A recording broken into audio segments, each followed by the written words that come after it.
Okay, welcome. So, in keeping with my theme of not having a team, we're gonna play some Spyro today. This is one of my favorite game series, so I thought I'll play some Spyro. I intend eventually to play through all three. Hopefully, I have the brand new Reignited trilogy. I say brand new. It must be about a year old at this point, but I've just never really gotten around to playing through. You can see my previous playfile. I played the three original games to exhaustion. But I've never really gotten around to experiencing all the remaster yet, so I thought I'd play through this. Spyro being a collectathon, I struggle to keep myself from trying to 100% everything all the time. So that's what I'm going to do. I'm going to try and get 120%, it's called in the base game, for reasons that will become obvious. 100% in the second game, and 117 or 120, I forget. Depends whether or not this version includes bonus. We'll get there. For today, I'm going to start at the beginning. Start with Spyro 1, as I said in my sense. And, yeah, just going to get into it.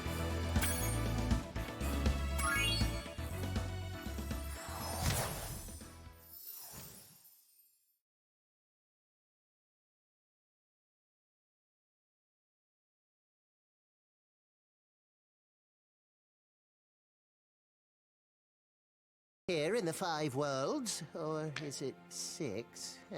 For a dragon's age, we now have 12,000 treasure, or is it 14,000? What about this Ganasty Ganok character? Now, I understand he's found a magic spell to turn gems into warriors for his cause. I'll take that question. Nasty Nork is a simple creature. Simple? He has been contained in a remote world and is no threat to the Dragon Kingdom. No threat? Besides, he is ugly. Ugly? That does it!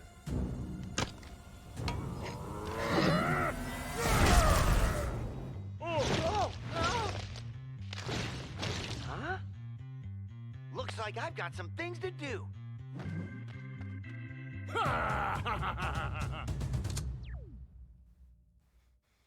Yeah, this game is definitely peak early PS1 era humor. I'm going to try not to talk over the cutscenes so anyone who hasn't seen them before can experience them. But yeah, welcome. This, let me tell you, this did not look this good on the PS1. They've done a ridiculously good job with this remaster. I'm very, very pleased with it from what I've seen so far, and I've only really seen about 3/4 of the first game. So, it still feels, looks, smells, tastes like Spyro, but it just Spyro for a new age. So, have a chat to this man here.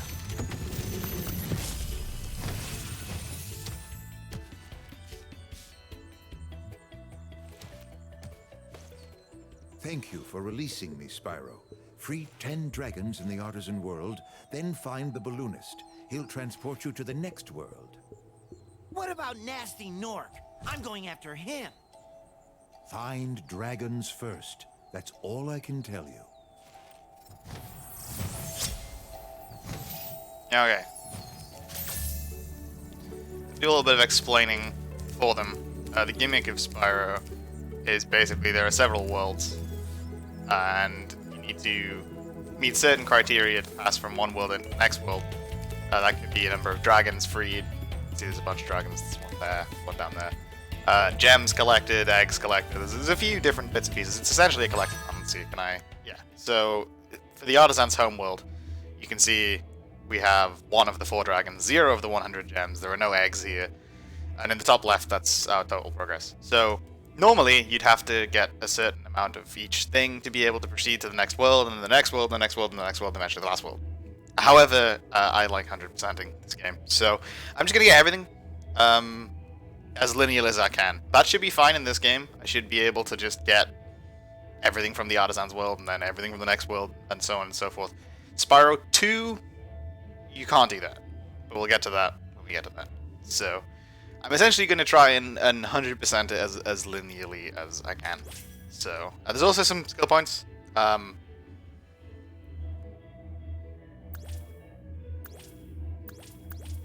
I'm not entirely sure I'm going to get all of these.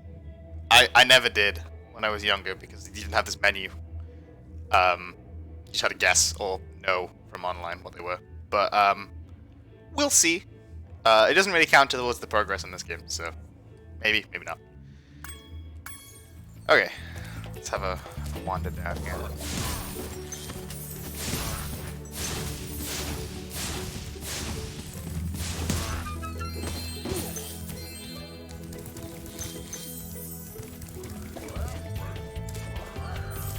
So in addition to looking amazing, this remaster also sounds amazing. So I think it's true for all of the Spyro games, but the music in these games was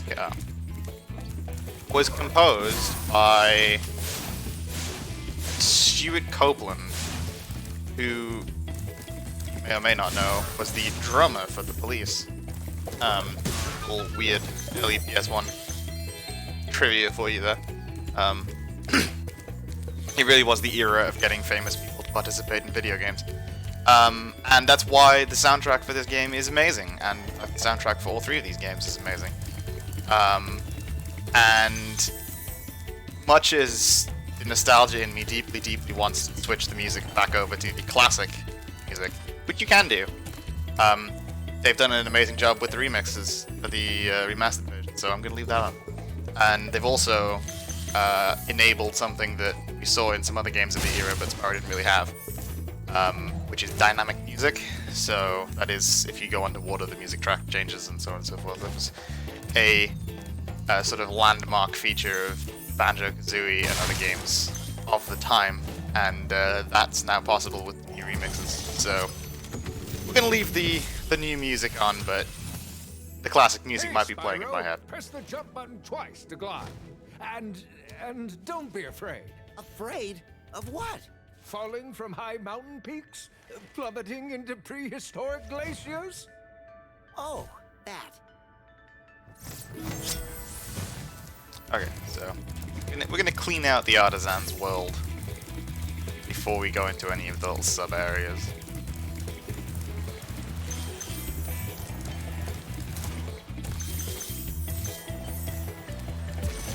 This man here.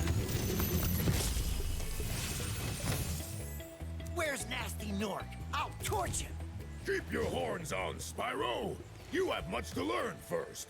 Do you know what the dragonfly following you is doing? His name is Sparks, and he's helping and protecting you. Keep an eye on him and see what I mean.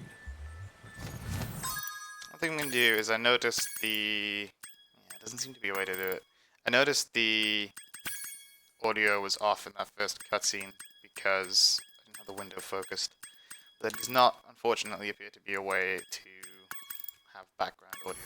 I'll just try and make sure I keep the game focused when I want that.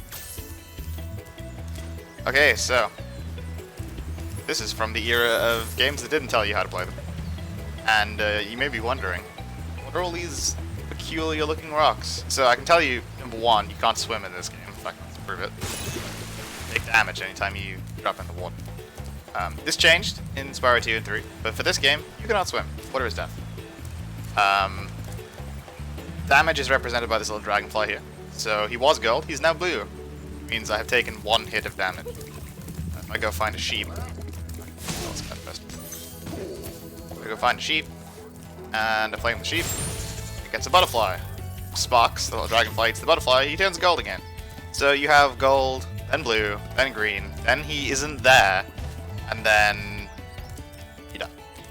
So, principally, you want to try not to die. However, there's a little extra bonus minigame in regard of if you lose Sparks entirely, you sometimes feel like you might as well have just died, because you may or may not have noticed at the moment when I walk near gems, in fact, let's demonstrate it. When I walk near gems, Sparks will go and pick them up for me, which means I don't have to walk literally through every single gem, I just kind of have to get near them.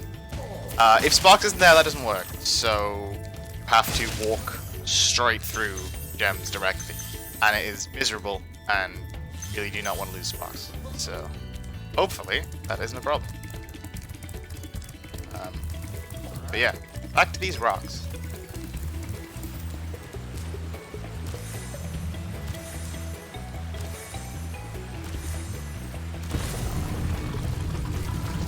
Secret level. I love old PS1 games. I love stuff like this, where you can just like play the game 3 or 4 times and miss this. Just be like, where are the gems that I'm missing? You just have to find it. I miss when this was possible. I understand it's not anymore because of the internet. In fact, you can just look up this now for this game. But, you know, I do have a certain nostalgia for the time when you just kind of had to mess around and find stuff. Good.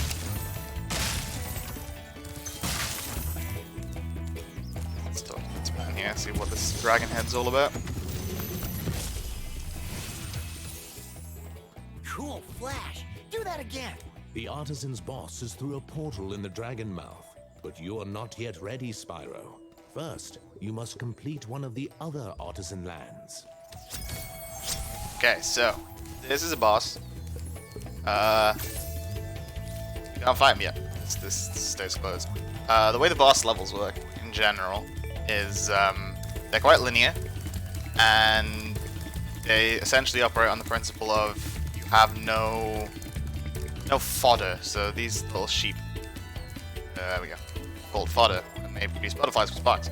So in addition to being relatively short and relatively linear, they also have no fodder, which means if you take any hit, it kind of sticks with you for the whole level. There is usually a mid-level checkpoint, but it basically means the emphasis there is on trying to get to and beat the boss without taking damage, because otherwise you kind of get set. So more so than other levels, it's quite punishing on the amount of damage it allows you to take. So let's do these in order. Now, it doesn't tell you what the order is. However, there is an order in the menu, so I'm going to follow it. Start with Stone Hill. I believe every level has its own music. This was an optimistically soundtracked game for the time. It was very good.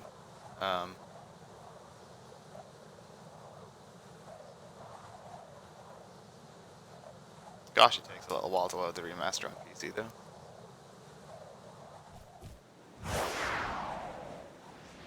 Okay, welcome to Stone Hill. So another little feature is if you flame chests, the gem just kind of hangs out. But if you charge a chest, then the gem will home into you. So you generally want to charge. You will see me try and very possibly fail to charge chests in all sorts of weird and wacky and dangerous locations just because I can't be bothered to go back and pick up the gem. Oh, another little feature for the remaster. You may or may not have noticed in the bottom left we have a map. That didn't exist in the original game. So that's very helpful in letting you figure out where stuff is and where things that you may have missed are. And also just like get lost in the level. This level and the current level is quite small, but the later one's getting quite big. After you've freed all the dragons, pass through this fancy vortex thingamajigger. It'll take you back to the artisan home. But first, let me tell you a story. No thanks. See ya. So yeah, that's what it says in the tin. I don't use those very much because I get lazy and just exit level through the menu. But I think you have to actually hop in one of those. When the dragon in front of the boss level said beat one of the other artisan worlds, I'm pretty sure it doesn't count as like technically complete. It does for percentage, but for that specific trigger, I believe you have to hop through one of the return home vortexes. So we'll make sure to do that at least one of these. So I have a key, and the game is not shy about telling me I have a key. Large and obnoxious in the bottom right. Certain chests, like this one here, cannot be flamed and cannot be charged. You have to find the key. This is very easy in this level. It gets very silly later on. You get some keys that are wildly out of the way and across the level. Watch the dragonfly, Spyro. His color indicates his power. When he eats butterflies, he stays strong, like me. Sure. Yeah. So the early dragons, which I think is a really nice way of doing it, like the more you play the game, the early dragons sort of explain to you how the game works, and then later on they just kind of say thank you for pleasing me. But I think it's a really neat way of delivering a tutorial effectively, in that like the more you try and complete, it encourages you to complete the game. The more you try and sort of complete the game, the more it tells you about itself. So it kind of encourages the right mindset for a collector run. When you free a dragon or step on one of their platforms, you're saving your progress. That could be useful if you run into trouble. Not that you ever run into trouble, Spyro. So this was quite literal back in the day, I believe. On the PS1 version, this is literally how you saved. I think this game has autosave, but basically they count as checkpoints. Which is useful because it means you can kind of deliberately skip some of them. If you want to not spawn there for some reason. And it also means you have to deliberately try and hit them. Otherwise you end up spawning halfway across the level and wonder why you are suddenly so far.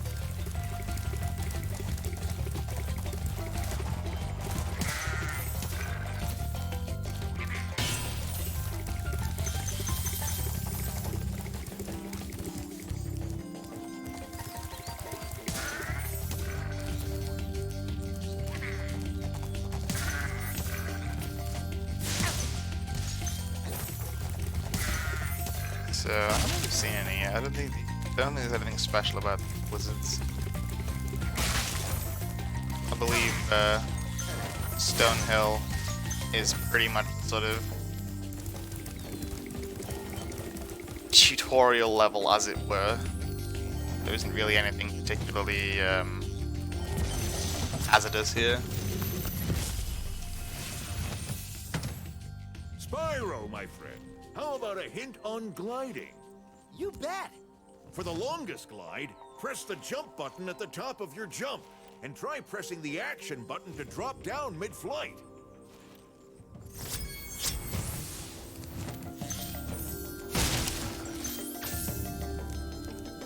Okay. So, I could go fly out into the ocean. Yeah, I'd die, but you know. You can. Thing. I don't think it's stopped. This, however, does stop. This is ye olde invisible wall. However, at least they did make some sort of effort, and they kind of have like these magical pylons for a in-universe reason why you can't go any further than that. When in fact on the PS1 it's just because you couldn't render it. Not an open world game. They usually do a good job of making most levels surrounded by this, like ocean or something similarly hazardous. But occasionally you get an invisible wall. But they were nice enough to make an in-universe invisible wall, which was always good. You know, just kind of mash your face into nothing and wonder why you aren't getting it. Yeah, you can't go up there. Well, nothing up there in any case.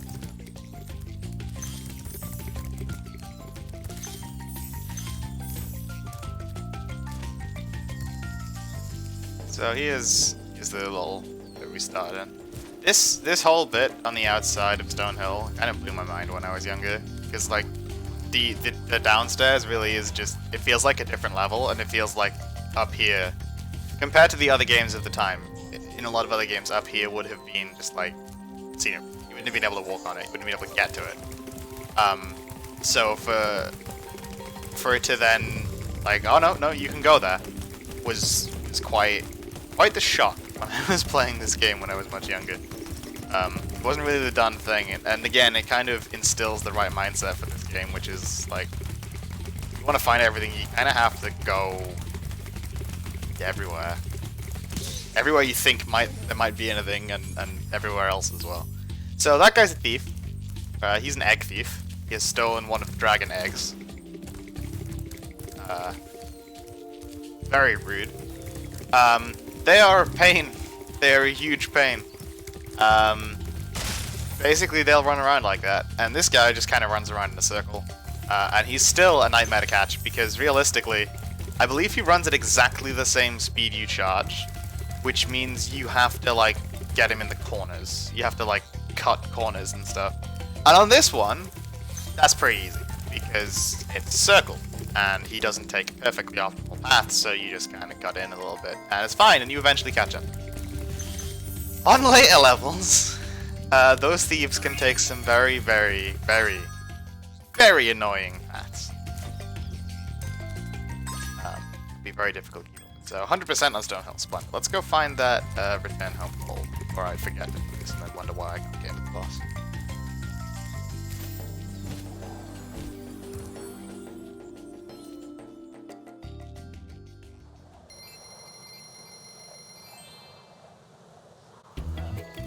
Splendid.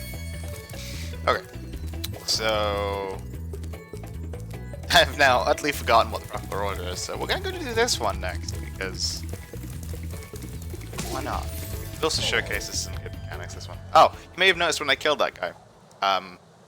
It happened very fast, so you may not have noticed. The life counter in the top right, so this game has lives, as you might expect for a game of the time. There's a little circle up here. In fact, let's see if I can make it appear when we land. I think there is a shortcut to make the like extended HUD appear. Shortcut button. Dealing with the console game. So that one, yeah. So you can see the little circle above Spyro's face. That's the life counter Spyro's face.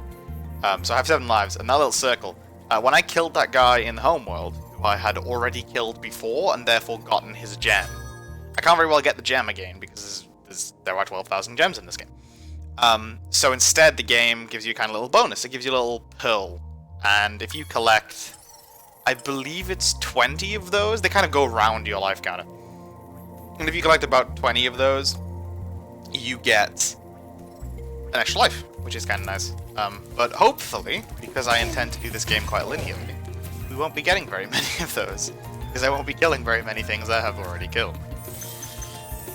But yeah, that's nice. Okay, so these guys have little metal shields. Which means if I try and flame them... Okay, well, that guy is very bad at his job, because he did not let me demonstrate the thing. So is that guy. Basically, metal is immune to fire. So anyone who's wearing metal armor, or has a metal shield up, or that kind of thing, or need metal, or need the metal crates, which I could have demonstrated on earlier. Maybe we'll find some of those. You can't flame. I mean, you can, but nothing happens. So that's kind of one of the ways they get you. Additionally, these big guys, anyone big, it's fairly obvious usually what big is. Can't be charged. In fact, I will demonstrate. You just kind of bounce off. So big guys have to be flamed. Metal guys have to be... Yeah, there we go, see? Metal guys have to be charged. So... That's what passes for mechanics.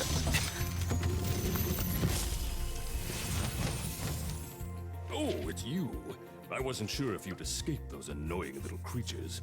Of course they wouldn't bother me, but here's a hint. Their metal armor is fireproof, but a charge attack will take care of them.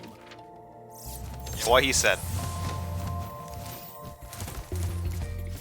Okay, so here's one of these, yeah, that doesn't exist in this game. I just tried to do something that doesn't exist in Spyro 1, 2, and 3. So here's one of those handy dandy key chests that we don't have. So we'll go find that. I believe it's down here. So here's an exciting development. We have a large enemy with metal armor. So I can't charge him, and I can't flame him. I definitely can't flame him. And I can't charge him because he's big. So you kind of have to wait. Yeah, turn around. And you have to charge him in the back. He doesn't have metal armor.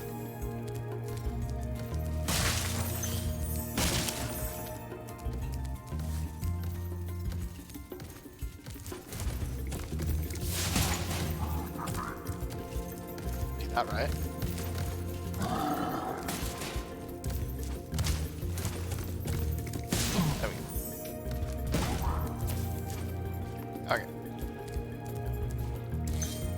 as you might imagine. Blue goop is death. And here's the key.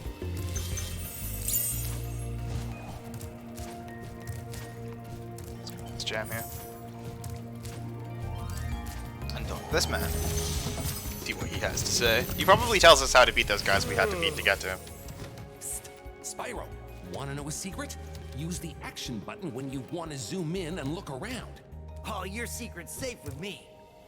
Okay, not this guy. But this game does have a bad habit of doing that. Like, you'll talk to a dragon, and he'll tell you exactly how to beat the guy that you had to beat to get to him. It's like, thank you, Insomniac. Helpful information. Let's demonstrate what he suggested, though.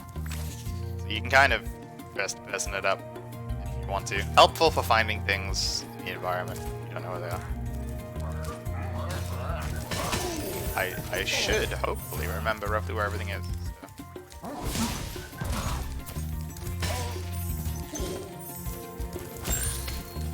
Go. Kill a frog. Yep.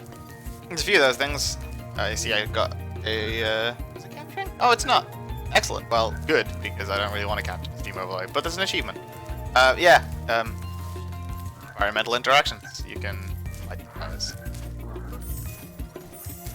I don't know if that was possible in the first game, but I'm inclined to believe it probably was on PS1. Didn't look as good, but I believe you could still like light fires and stuff. And I know it becomes a thing in later games, and sometimes you have to. In this game, I believe it's just for fun. Environmentally achievements.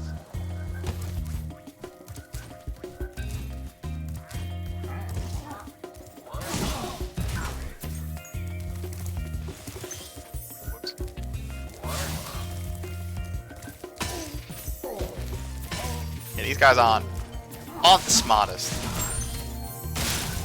Helpfully, because apparently... Never mind. It took me so long to find him and charge him. Well, that's the return home pole, so before we do that, let's go open this key chest. I believe that will be everything. This is quite a short level.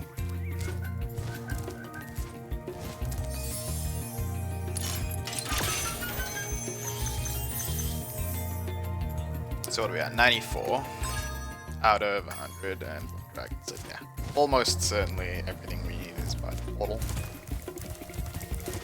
This is definitely one of those games where it's all fine, it's all going swimmingly, and then you realize you've missed one gem and you have no idea where it is.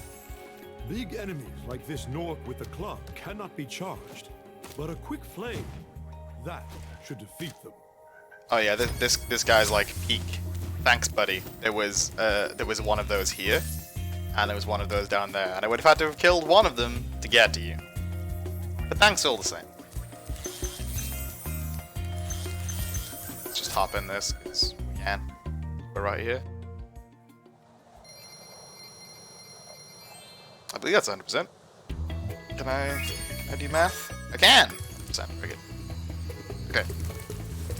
So, 2 down, 2, 3, every world has the same number of worlds. How many is? I think it's 3 and then the special one. I'm deliberately leaving the special one for now.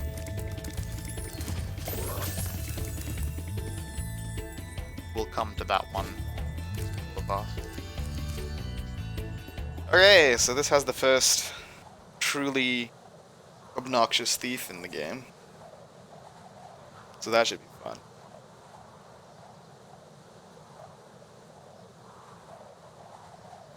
We'll get to him.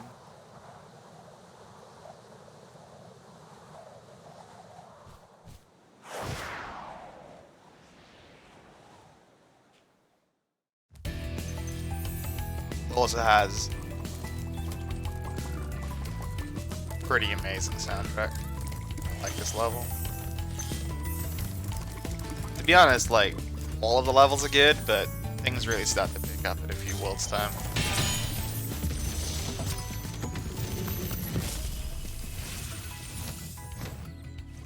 Welcome to Town Square, Spyro. Begin exploring by gliding to that area with the bulls. Use the right stick to get a good look. Not the area with the bull in the background. Camera. The other area with the other bull. I believe, at least in the original game, it is technically possible to get up there. I'm not gonna try. It's a skip. But, find a speedrunner and ask them if it's still possible in this version. Because, I don't know. Maybe it is, maybe it isn't.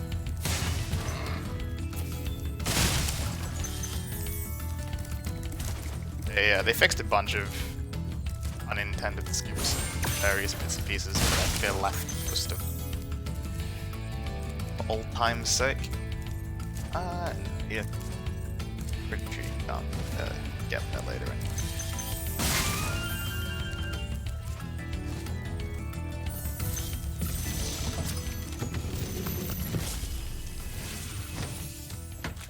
Thanks, Spyro. I had the worst itch on the tip of my wing. Did you know that you get your longest glides by pressing the jump button at the very top of your jump? I did. Did you know that that's very rarely important in this game? There's like 2 levels where it actually matters. Later games matters a lot. Okay. Lots of... I could just flame these guys, but I think there's a skill point for knocking them onto their horns. I might have to leave them all on their horns though, which I'm not going to do because I need the gems from them. So we'll see. I might get it. I might not. Let's kill some dicks. In case I get speared by one of these guys again.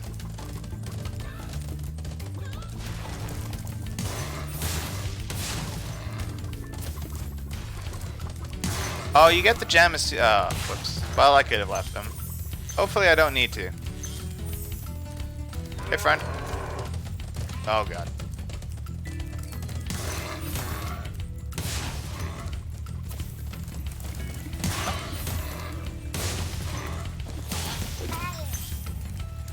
Yeah, strange that one. You have to save him, but he's still an orc, so he has to die afterwards. There you have another dragon.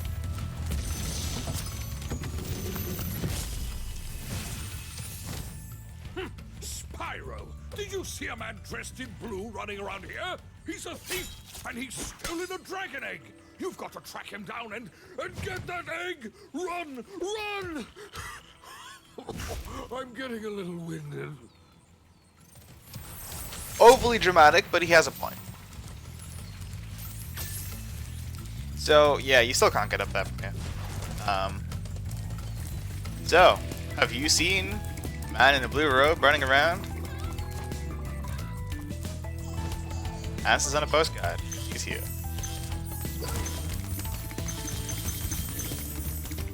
Now, this one... This thief, I don't like very much. But I got him. That's honestly the fastest I have ever gotten that thief. It normally takes me many times around. Because I always forget that he drops down here and doesn't just keep going around the edge. Let's go back. Some gems and need to go around the edge to get to the last section.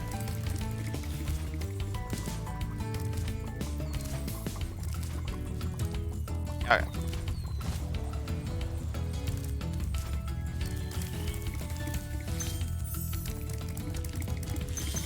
Yeah, so this one's annoying mostly because there's so many edges to fall off of.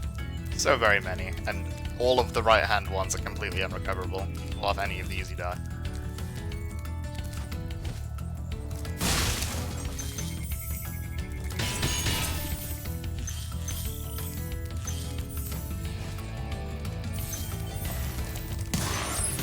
Okay, it still works even if you flame them afterwards.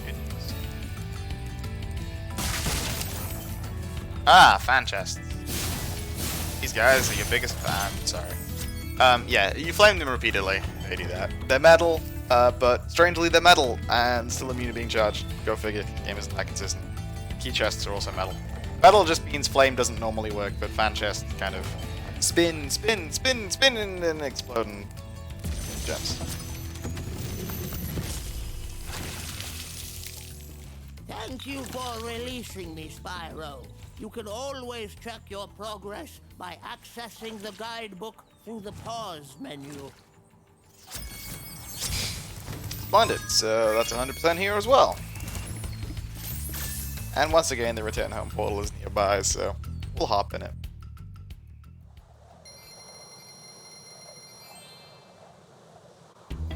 So I think that just leaves us with bonus level and the boss. I think it's 3 + 1 + 1 for each world. Let's see. Stonehill is there, Dark Hollow is there, Town Square is there, that's the balloonist, that's the boss. Yeah, I think that's it. Been a second. Okay, so bonus level. Welcome to Sunny Flight. These are a bit different. So you may or may not have noticed that despite our little dragon friend having wings, he can't fly. He can only glide. Otherwise, this game would be very, very easy. These levels are the exception. These levels you can fly. And the aim of the game here is to collect all of the things. Time runs out. And I have already done a very poor job of that. Because I'm going the wrong way around the track. So, don't mind me. Essentially, each thing you destroy gives you some bonus time. Oh my god. I am not doing well here. If you hit the water, you die. And you have to restart. Perhaps unsurprisingly. Oh, you son of a bitch. I might still be able to do this, to be honest. The first one's very forgiving.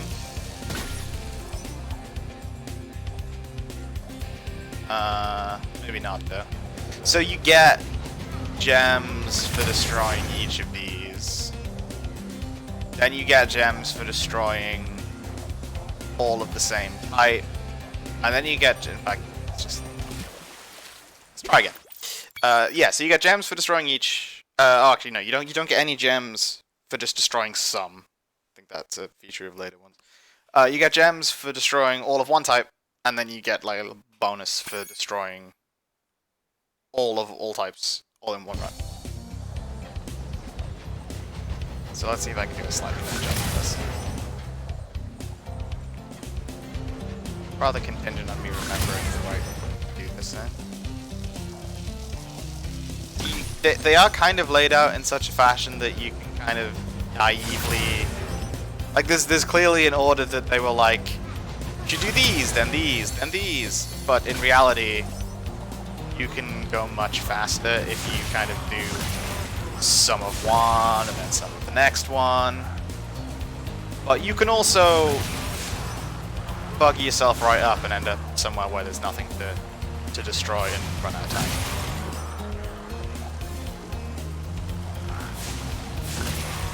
Oh boy. I am rusty at this. Okay. This may seem peculiar, but I'm gonna go do... I know these arches exist right here. Here we go. And that's because I want to finish with the boxes. Boxes take you into a little cave, and it wastes a ridiculous amount of time to have to fly back out of that cave. So, I'm not going to. Go through here. And only then am I going to go in here, so that when I finish boxes, it's all good. I'd have to fly back out, which takes long and often runs you out of time.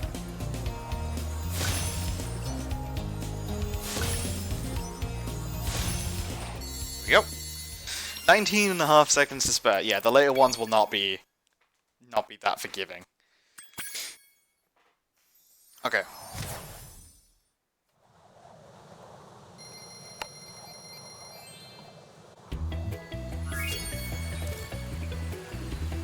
So that's that. We have Homeworld 1, 2, 3 bonus. Let's go check out the boss wall.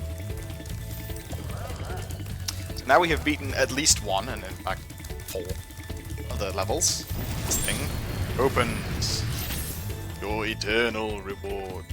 Yeah, I did. Okay, so I'm gonna leave you with this music track because I have to be right back for a second. So enjoy the music in Toasty. It's very good.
Sorry about that, guys. I'm back. Let's get to it. It's kind of like a little remix of the final theme. I love the music in this level. I don't know if it actually started while I was standing still. Maybe it doesn't. All the dynamic music. So if it doesn't, I'm sorry. Having literally just said that these levels are all about not taking damage. Of course, the first thing I do is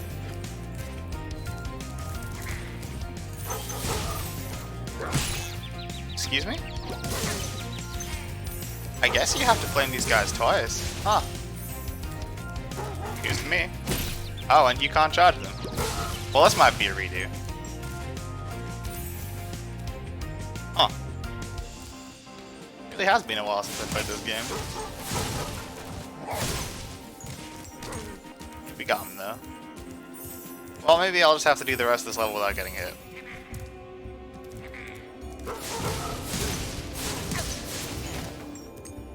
You see what I mean now about, okay. Yeah. You know what, that's probably for the best. You can probably see what I mean about having to pick up gems manually when Sparks is no more. Kinda sucks, I can just kinda know about most of these because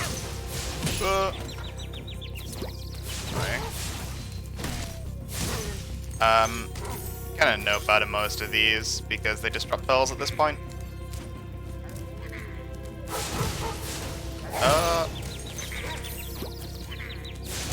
Juked by the flame range for as much as you want it to be. But yeah, these boss levels. Good. These boss levels on the surface might look pretty easy, but they can be pretty challenging. Yeah, okay. Maybe they don't even look easy on the surface. I know they certainly weren't easy when I was playing this game when I was younger. These things are a nightmare. Just decline, participate in that, please.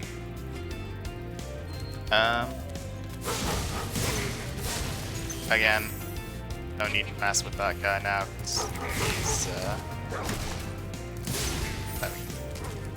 he is only a pearl now. Alright. Oh no. Okay, well I didn't have to do that. It's a little bit tricky to remember what you haven't killed, which is why superior approach is to not die. Okay.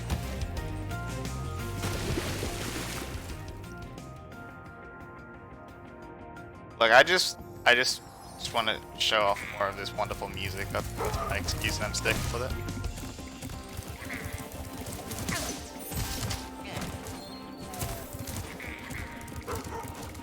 Oh, no, absolutely not. See you later.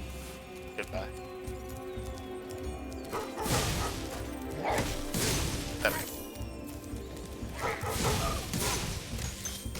You can't always get the like immediate double flame on them, and if you don't, it gets kind of miserable. Right.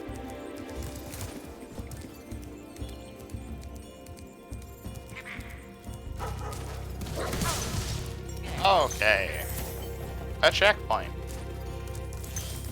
Never before in this game have I been happy to see a checkpoint.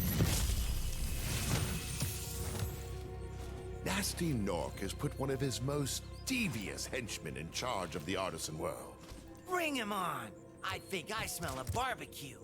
Be careful, Spyro. Toasty has many tricks up his sleeve.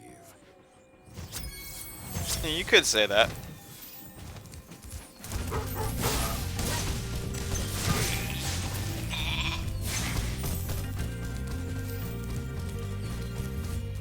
So, as ever, the dogs are honestly more threatening. Nope. Yes, truly devious.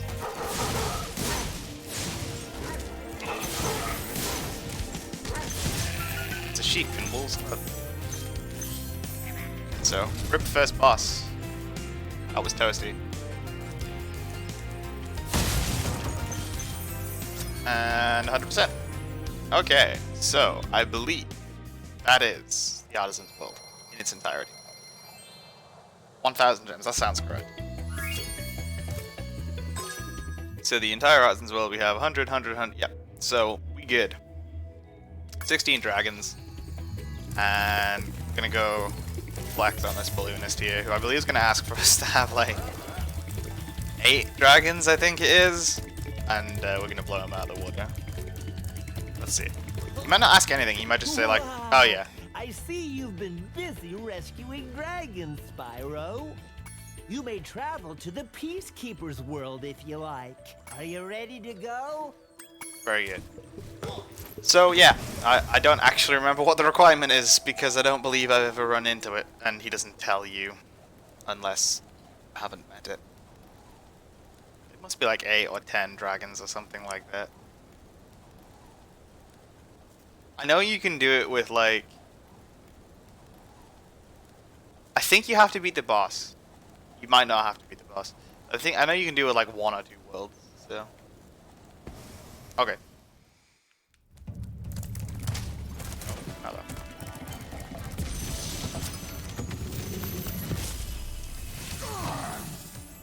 Welcome to Peacekeepers.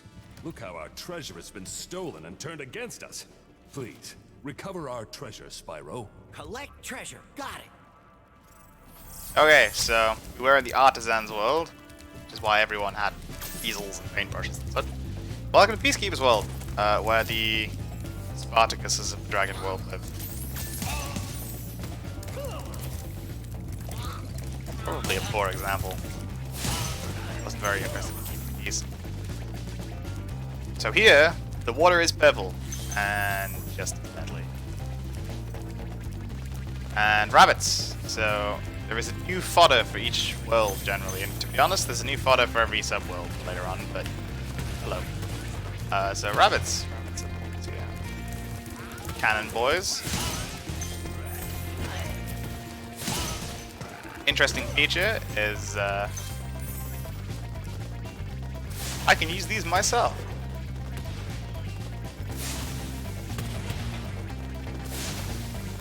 I don't believe there's anything I can get useful I can do with these ones though, but some of them later will do.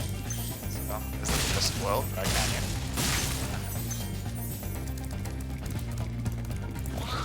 Guys. Okay, so there you go, hide in the tents. Hello. Hello. Okay, so have you heard the good word? Okay, these guys can go hide in the tents as well. There is a reason I'm not just killing them first and letting them hide in the tents. It's because I believe, there we go. You get a skull. Okay. I don't think I ever explained these. I think we've seen one so far. Yeah.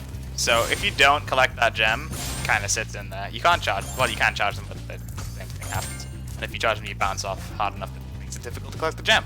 So instead, you flame them and then jump the gem. They are very trolly. They are extremely easy to miss. Yeah.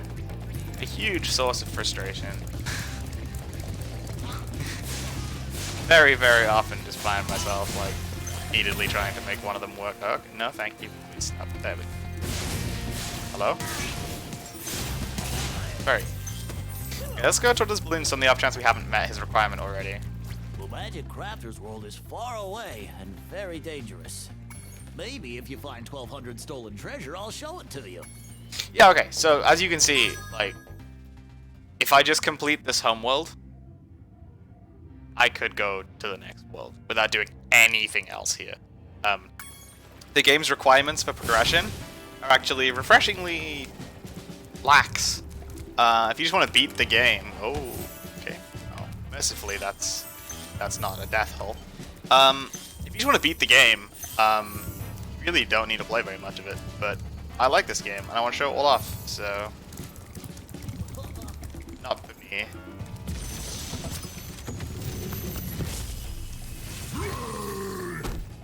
Hey, Spyro. Sparks the Dragonfly has been doing a good job protecting you. Make sure to keep him strong by feeding him lots of butterflies. I love the dragon cutscenes in the remaster. So the dragon cutscenes in the PS1 game are good. Oh, that's death. They're good, but heavily limited by what the PS1 was capable of animation-wise. So by and large, the dragons kind of just stand there and don't fight. They've really done an excellent job of leveraging the capabilities of the modern technology, and they've basically redone all of the dragon cutscenes from scratch, and they have much more character. I love them. It's why I'm trying desperately to let them all play out and not talk over any of them, because they're wonderful. I have no idea, because it's kind of unique to this game. I don't think you rescue dragons per se in the next games, but I'm really looking forward to see what they've done with 2 and 3, because they've done an excellent job with this one. I love it. Okay, So these crates here, you can't charge them. You can't flame them. And they don't have a keyhole, which is a bit of a downer, really. So you can't get a key either. Instead, they have to be blown up. So that's kind of what these cannons are for. Now, these can be a bit finicky, because they don't really have a range, they just guess based on what you're pointing them at. Okay.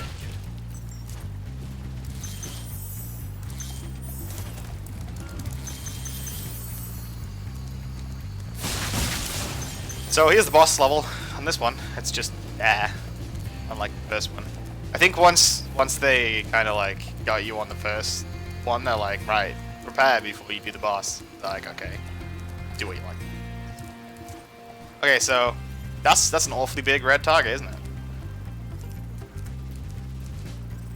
Dear God, there we go.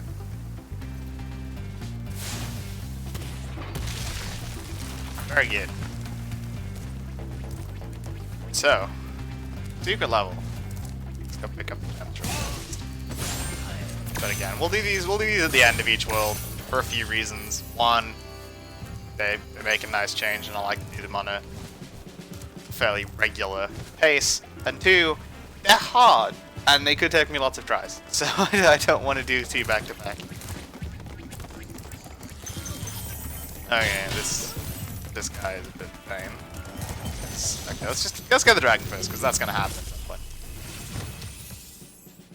Well done, Spyro. Keep up the good work, and I know you'll fulfill your destiny. Destiny? I just want to kick some. Just toast those enemies and collect the treasure. Okay, yeah. Background of the cutscene. Hi, key. Oh god, this guy's a nightmare. Hey, very good. Alright. So. Some gems. Got a few gems to get. Oh. Okay. I think this is why they... Yeah, right. Loads of these. See if I can show it off. You can get 2 of these if... do it right.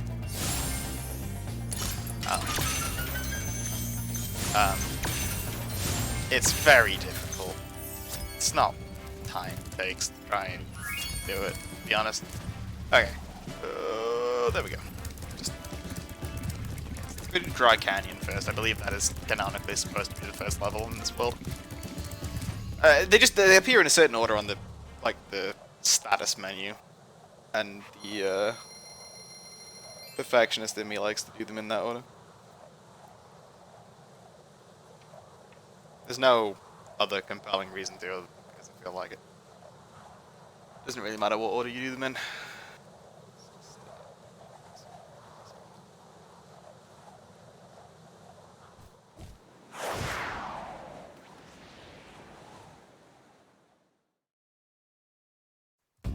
Very good. And chest here.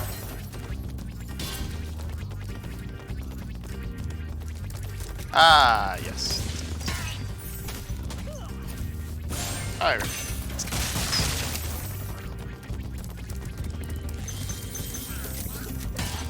As long as you're fast, they can't really shoot you. There's actually quite a lot in this game. That kind of punishes you for outthinking yourself. Like, most of the enemies in this game, the easiest way to beat them is to just unhesitatingly beat them. So if you know how the game works and you know where everything is, it's entirely possible that I'm making this look a lot easier than it actually is. Because inevitably when you don't know where everything is, you hesitate, and most enemies tend to punish you for hesitating. It's actually a common thread in design of the time. Oh, you son of a bitch. Was to... a lot of the difficulty was by obscurity, so it was hard because you didn't know what was going to happen. And there was no internet, so you couldn't look it up. Or there wasn't internet, but you still couldn't look it up because the, the game facts page hadn't been written yet. whatever. Pretty sure there was anything I went. Everyone out of there. Okay. Code. What? Huh? Oh. Thank you for releasing me, Spyro. Okay, so yeah, we are officially getting to the point in the game where they just all start saying thank you for releasing. They sometimes have something to say, but at this point they're like, well, we ran out of tutorial messages, so we're just going to have a goofy looking dragon with some good character, and we're just going to have him say thank you for releasing me, which is fine by me. Just get to look at the amazing modeling of the dragon. Oh no. Again, like, this guy swings a bit around. This is, I believe I said it before, this game is peak PS1 humor, and it definitely has a certain nostalgia value for me.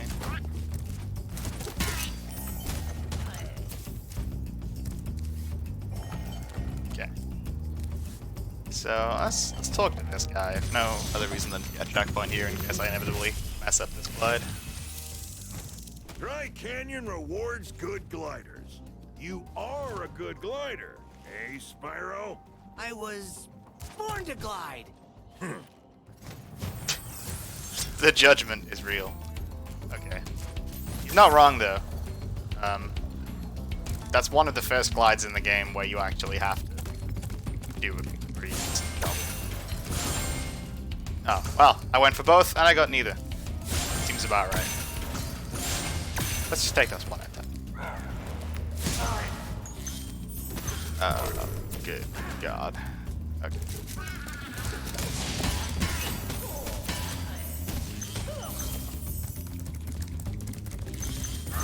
Oh no. Ah! Hold on.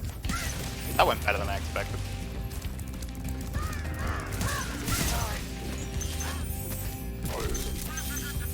Oh. Nice try.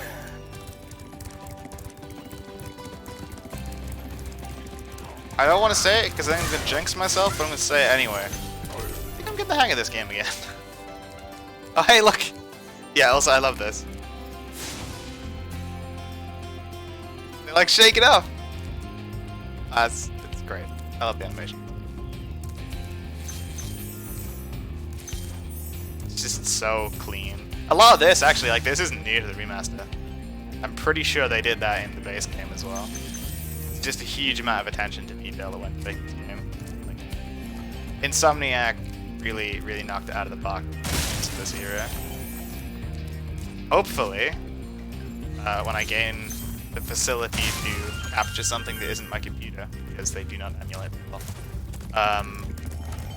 I can play my favorite Insomniac series soon, which I'm not going to spoil, but that will probably be the very first thing I play when I gain the ability to capture footage from consoles. We've known, You've known... I forget. Made some damn good games, Insomniac.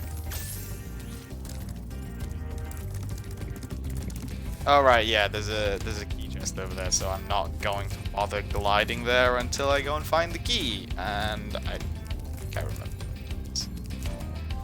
I wonder if those fireworks. This is a fireworks chest. You can charge those. Not recommended though, you do tend to blow yourself up. In fact, let's demonstrate it. Why not? Yeah, that happened. It does home to you though, so it's faster, as long as you don't die. Yeah, so you may or may not be able to see out there in the middle, there is a key chest. So, not right now, we'll come back to that. I don't really want to make that glide twice, but it's quite a tricky glide. So I think I should have done this in a different order, because I believe the key is... that glide is also no joke. Okay, so the first of many you just have to know moments in this game. Yeah. If you spend enough time looking around in the first-person mode, maybe you can figure that out, but you pretty much just have to either know there's a platform there, or just jump off. Oh.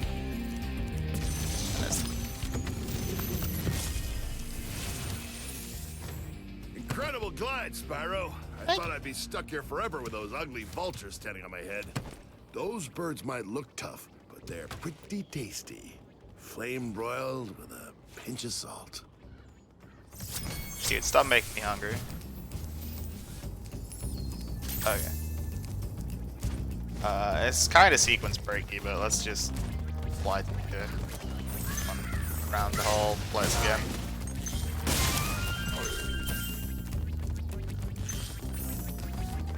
Rabbits make so much noise. I never noticed that before. Like, good lord, that's loud. Wow.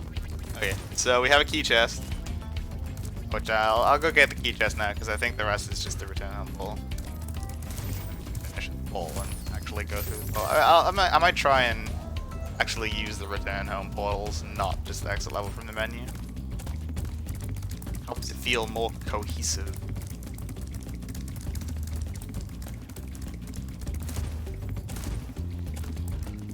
Okie dokie. So you may or may not have noticed as well, there is an abiding trick that Insomniac use in just about every game they have ever made that I've played, which I'll point out in a moment. It's not terribly significant in this game because of... Oh no. Okay. Well, it's not terribly significant in this game because of how this game is designed and how they use it in this game. But you may or may not have noticed. We have come here to the... So the first time this was really obvious was in Town Square. We've come here to the return home port. And down there, that's how we started.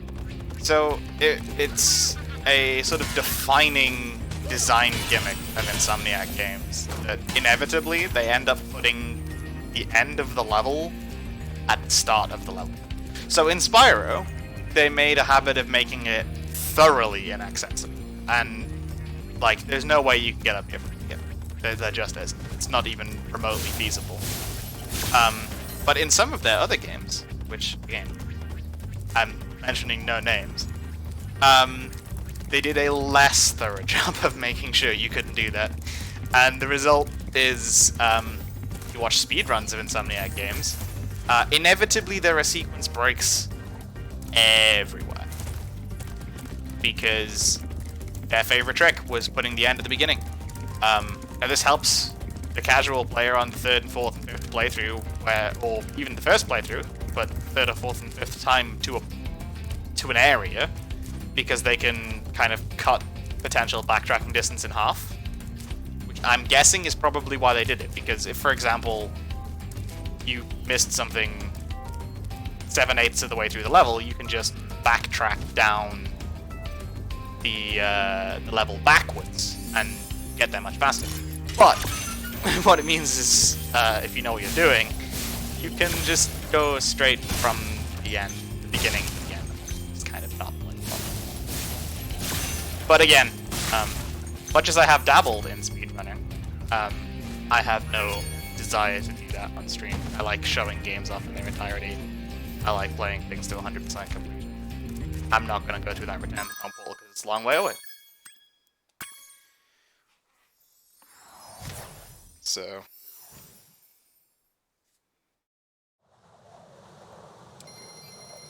But yeah, so I'm guessing Insomniac probably did that to ease backtracking in what is very much a collect-a-thon designed set of games. They have a habit of putting a lot of collectibles. It was still back in the era where collectibles were kind of king, and collectibles and skill points and just like many things to do. I mean, I say back in the era when collectibles were king, and then we've got games like Assassin's Creed and Red Dead Redemption, which are just like maps with 800,000 things to do in each sector, so maybe collectibles are still king. It provides a nice uniform sense of progress for the players, so Like, personally, this makes me happy. Just on a deep level, looking at a bunch of numbers that are 100% out of 100%, this makes me happy. So, you know, I can see why collectibles is still a very popular design philosophy.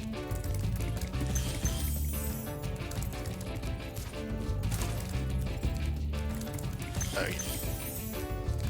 Alright, so this is the first level that really has a lot of... I want to say backtracking. It kind of is backtracking. It's not too bad. These cauldrons you have to know to flame, get gems out of. But yeah, so there's stuff on these roofs, and you really just can't get, so...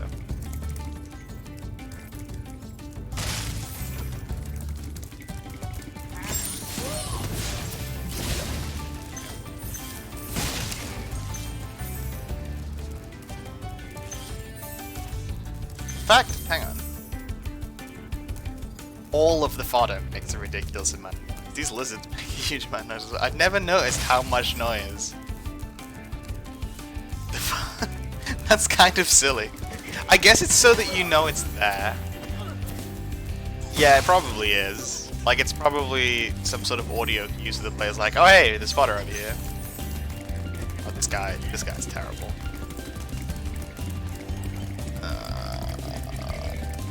This one. Do not like this one very much at all.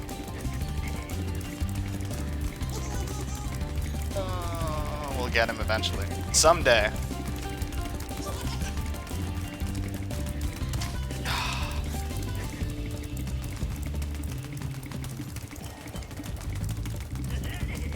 All of the other, like, interesting and difficult things in the second and third game, I maintain these egg thieves are the most just annoying and just precise things to get. Oh, hello, man. Like, to actually... Certainly some of the later ones, like, even the early ones are pretty tricky, but some of the later ones, to actually get them all takes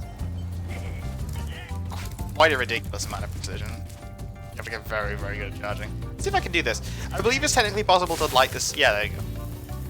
Okay, I made it look way easier than it is. You're not supposed to light that yet. You're supposed to glide down when you cover the rest of the rooftops, but we have to go through where that chest is, so... yeah. I have tried to light that many times, and usually failed, so I'm impressed I got it. How's a dragon supposed to flame metal armor anyway? Remember, Spyro, flame won't work on metal, but charging with your horns, that should do the trick.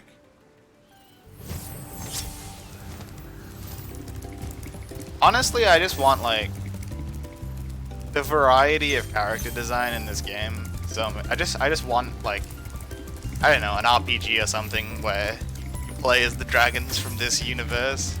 Because the level of character variety is amazing. Being able to play about with that would be very fun. Like, you can tell they had a lot of fun designing the characters and making them all very unique and characterized.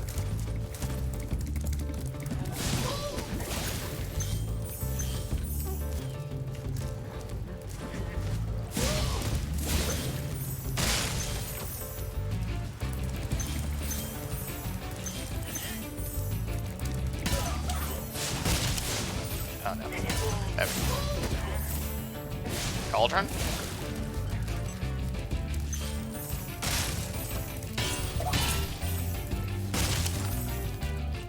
Mercifully, you can't. I don't think you can. Yeah, you can't burn yourself in the cauldron. That's something they start making possible. Man.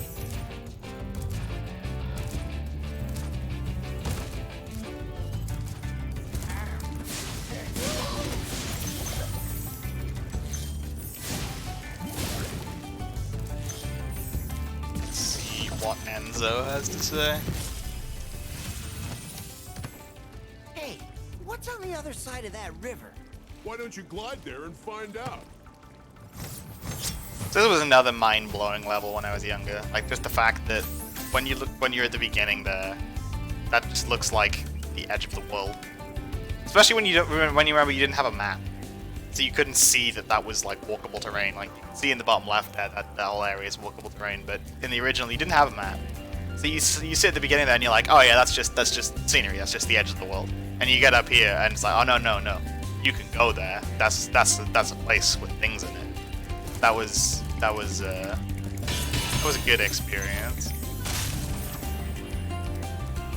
So let's go there. I can make this glide, which is again not trivial. Yeah, definitely not trivial. Okay, many vultures.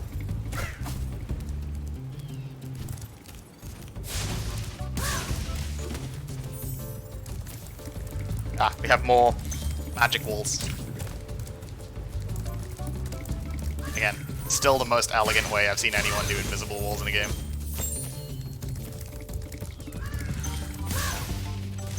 Although, honestly, the Borderlands series, specifically Borderlands 2, gets an honorable mention for basically having a thou shalt not or you get blown up.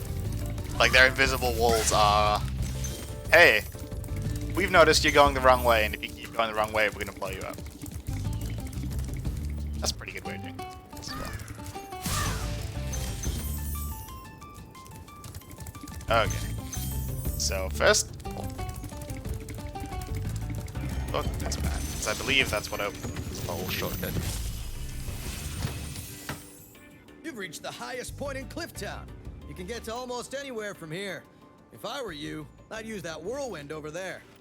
Yeah, that's the truth. So this is most decidedly not the highest point in Clifftown. Like, I hate to break it to you, Marco, but you've clearly never been to the town, which is higher.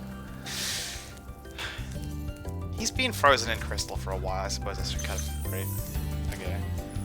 Up this whirlwind. Okay, so let's do this bit next.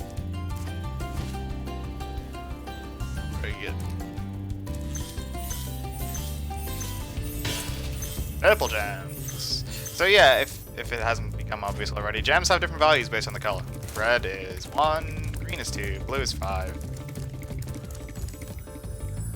yellow is 10, purple is 25. I think that's it in this game. I don't think it goes any higher than 25. In fact, I don't think it goes any higher than 25 in any of them. There are technically more Spyro games, but we don't.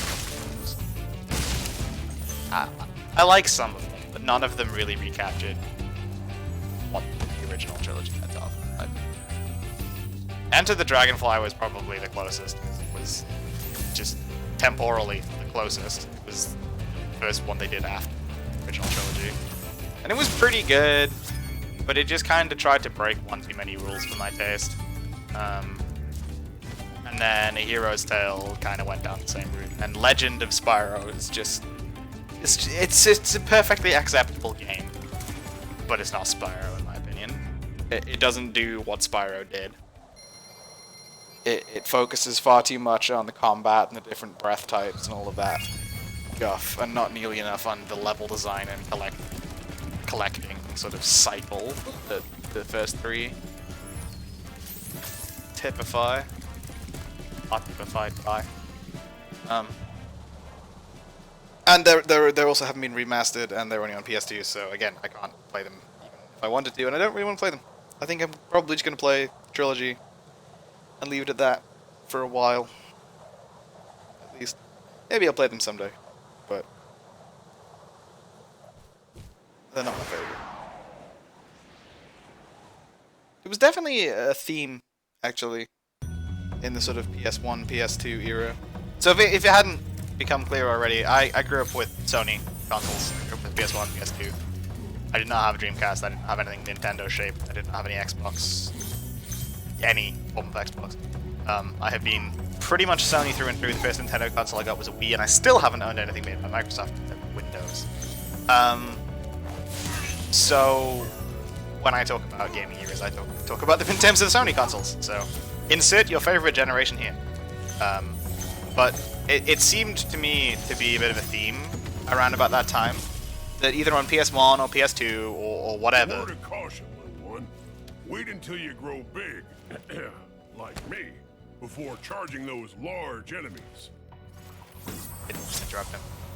Yeah, so it seemed to be a bit of a theme that people would make a game series and they'd make a trilogy, specifically a trilogy. Trilogies were the thing.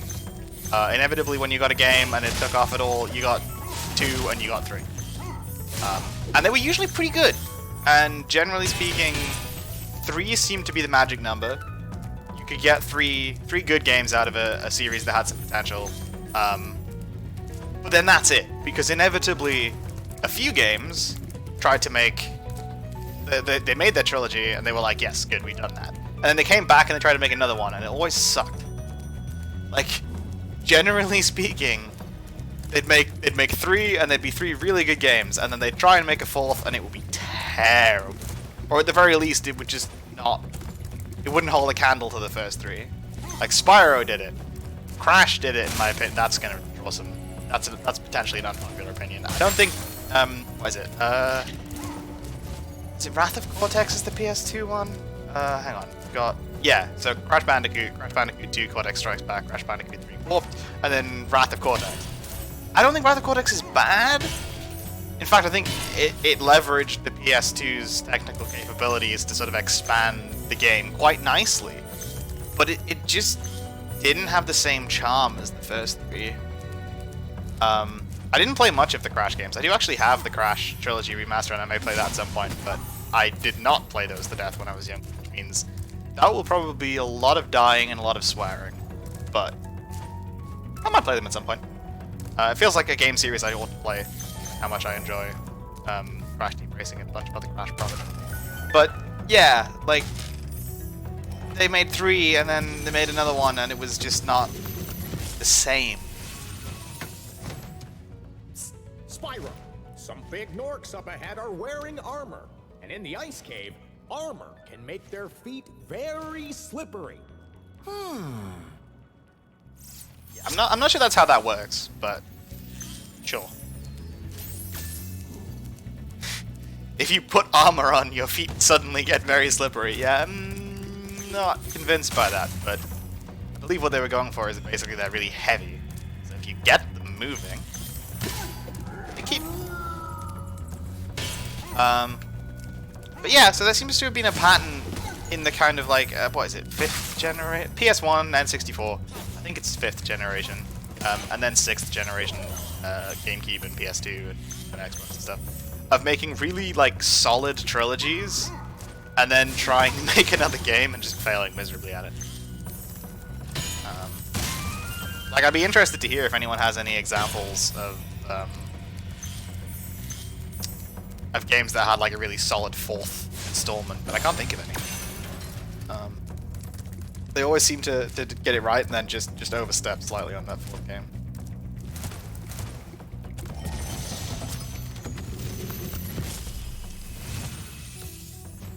Thank you for releasing me.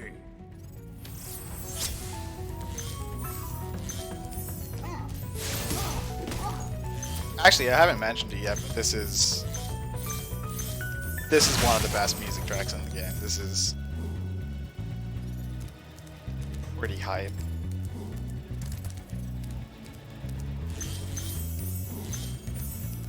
So I'm just gonna kind of shut up for a little bit and let you listen to it.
This is another level I love the design of. Just the fact that it's got this big empty void in the middle and you can see so much of it. But yeah, it still remains quite difficult in place to figure out exactly how to get to some of it. It's probably one of the more unforgiving levels in the first game, but it's such a good sound. Such a good sound. Okay.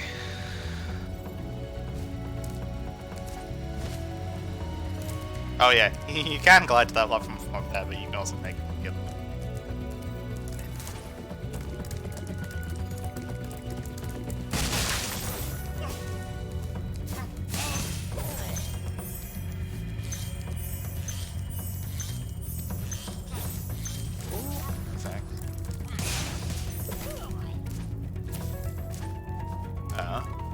There we go.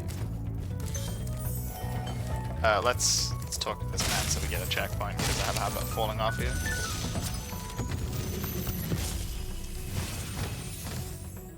Thanks for freeing me, Spyro.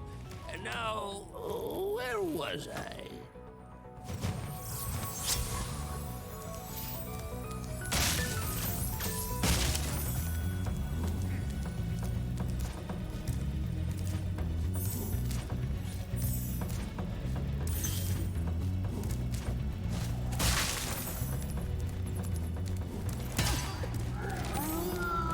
See you later.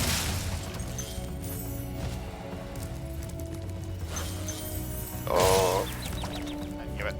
I knew it as soon as I heard the throw ball get snown. The snowball get thrown.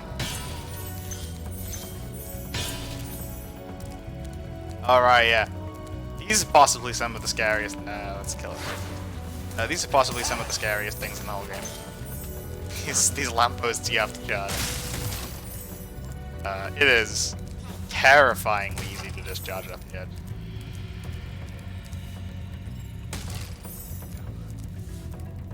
Like, it might look like I'm spending unnecessary amounts of time lining those up, but it's so easy to just, like, if you don't hit them perfectly square on, you just kind of slide off the side and get real sad.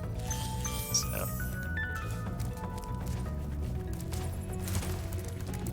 See you later. Oh. Oh, no, no, no, no, no. You're not supposed to survive that. Oh. Forget. I believe these bats, yeah, the bats are fodder. Fodder can't hurt you. That would be kind of rude. If the things you have to kill to get life back could hurt you. No, they hopefully. See what Ragnar has to say. You've done well, Spyro. Some dragons thought you weren't ready, but I knew they were wrong. I'm ready, all right. Ready for what? That's the question, isn't it? Nope. And nope. And we are back. Yeah. Again, yeah. Lots of circular level design in Insomniac games. Like it very much. Helps alleviate some of the linearity feel that all the games had without just making it an absolute chore to traverse. Oh no, I missed one gem. Oh, I was talking about that. Oh god. Okay.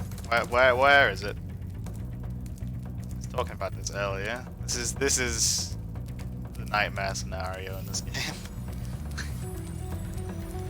Oh no. Okay, let's check this cave first because we're here. I mean, it's only the nightmare scenario if you're determined 100%. Otherwise, you can say peace and move on. But not here. Not on my watch. Okay. Yeah, I thought I was pretty thorough in here. Yeah, okay. So, no gems in this section. So, back we go. Yeah, see you later, return home portal. I'm not going to use it.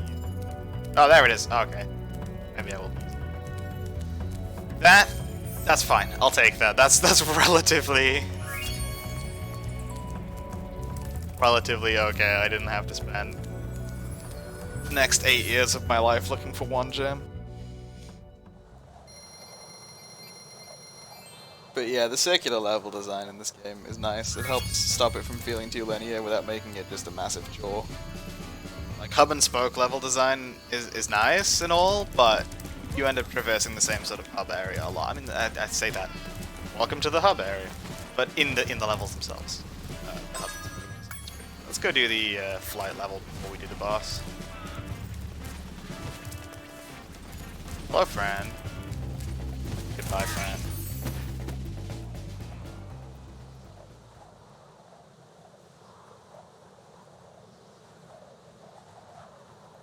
Okay, so right out of the gate, in my opinion, I think this is the hardest flight level in the game.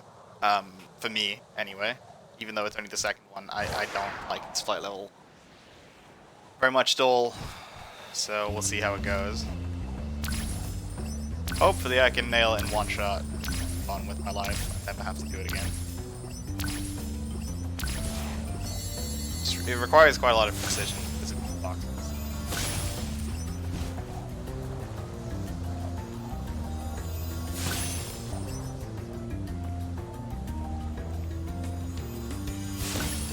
Timing is extremely tight. So all of this landing I'm doing is definitely not how you want to do this. Okay. I believe it's doomed, so we'll try that again. I might try using the D-pad.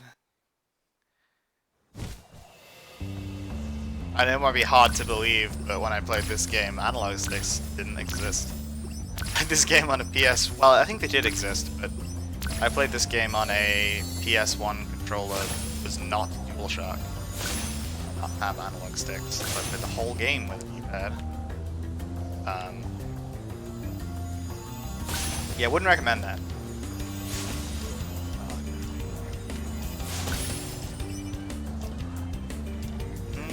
I might get away with this.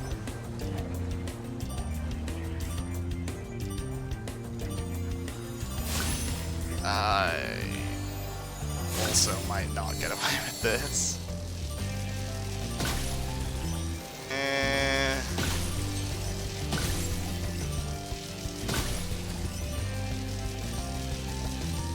Oh, it's not looking good. It is most certainly not looking good. Yeah, I got it. Yeah, so this one's really tight. I can, like, shorten it a little bit if I forget the exact order for this. Like, I think do this or something. Because if you get this wrong, which I think I already have, it actually just makes it harder.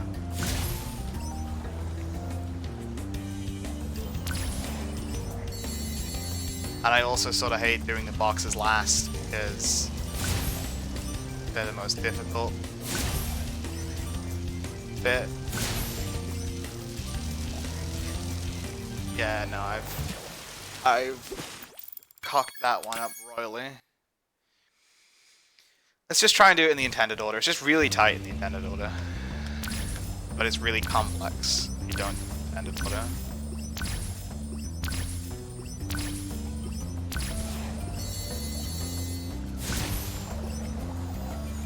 Swing by and grab that landing at least.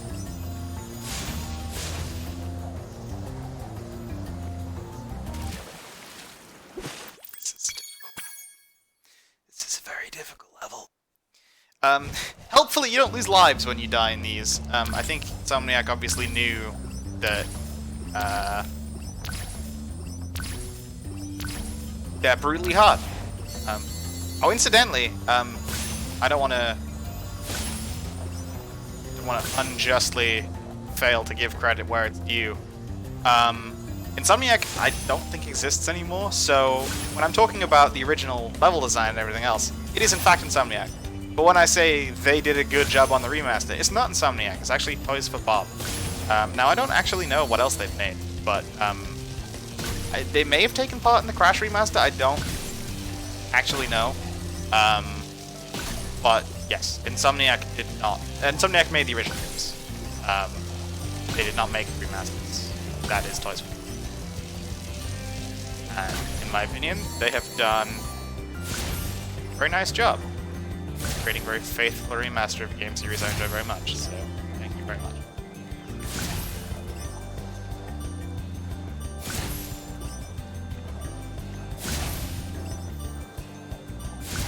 I believe they may have also been involved in the... Please. Thank you. Yeah, so you see, 20 seconds, 2 seconds. Kind of goes from 0 to 100 real fast. I believe Toys for Bob may have been involved... In fact, I'm going to look this up. I believe they may have been involved in the Crash Team Racing remaster as well, which I've been playing some of. I'm going to look that up. No, that was Beanox. And I think Beanox may have been the Crash people as well. Let's see. But again, whilst I own the Insane Trilogy and Spyro on... Oh no, Vicarious Visions. There's a name I've had before. Whilst I own Crash and Spyro on PC, I have Crash Team Racing on Switch.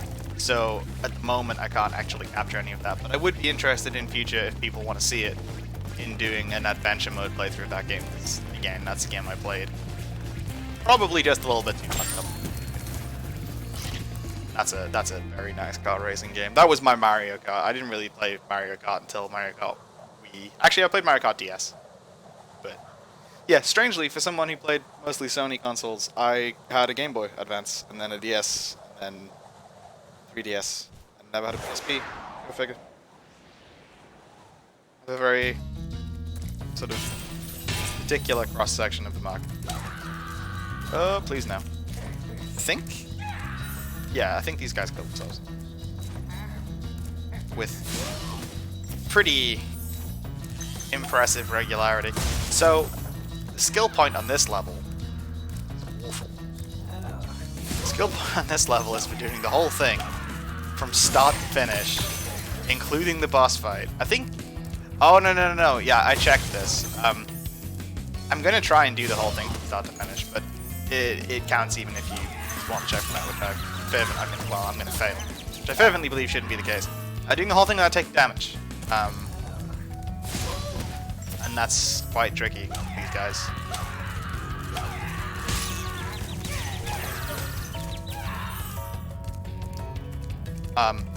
So yeah, I'm not gonna be doing that. Tried. Already failed. Okay, so that's the boss. We have no interest in him just yet. Go up here instead. Get some of the extra stuff. So... one single solitary pebble down. Extremely difficult to glide to location, to be honest. Then we have a key. And... yeah, that's... yeah, you go this way for that. So, let's talk to this man and see what the boss has to offer.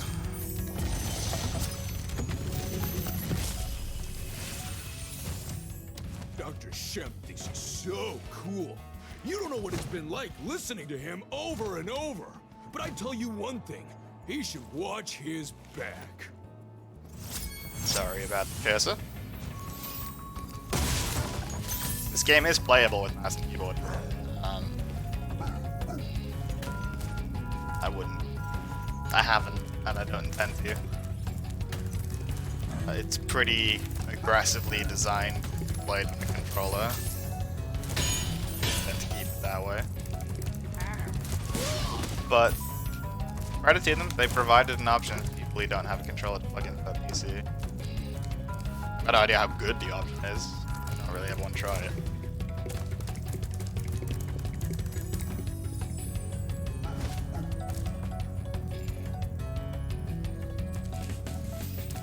Okie dokie. Guy's a bit of a pain.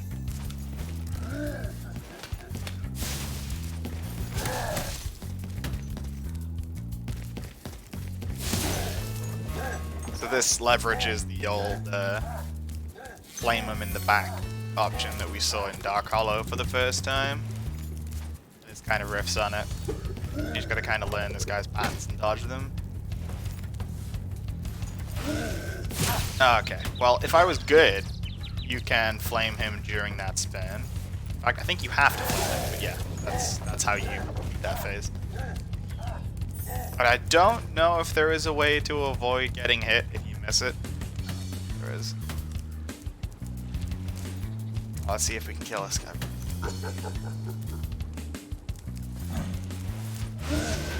Right, yes. That's how this one works. Nope.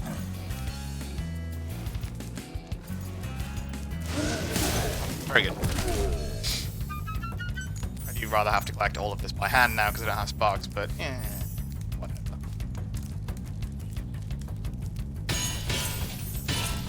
Ah, you still got homing on chests even when you don't have sparks, which is very nice.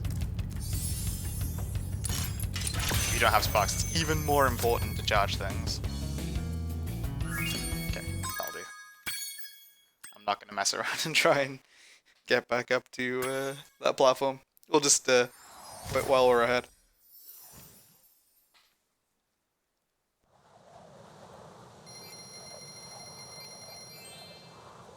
Okay, so 3,000 treasure.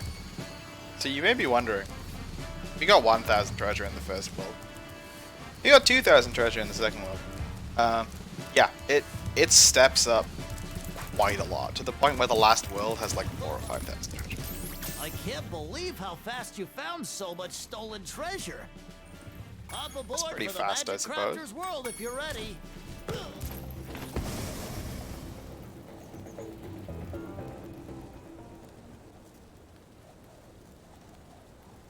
So there are 6 worlds in this game. Artisans, Peacekeepers, Magic Crafters, and then there are 3 more. And then some other stuff. I'm going to finish Magic Crafters, and I'm going to see how it goes. But I don't think I'm going to complete this game in one stream. For a few reasons. One, I don't want to just bash it out. I want to savor it a little bit. But 2, I think it would just take a little bit longer than I intend to stream for. Complete the whole game. Okay, this guy's... I hate this guy.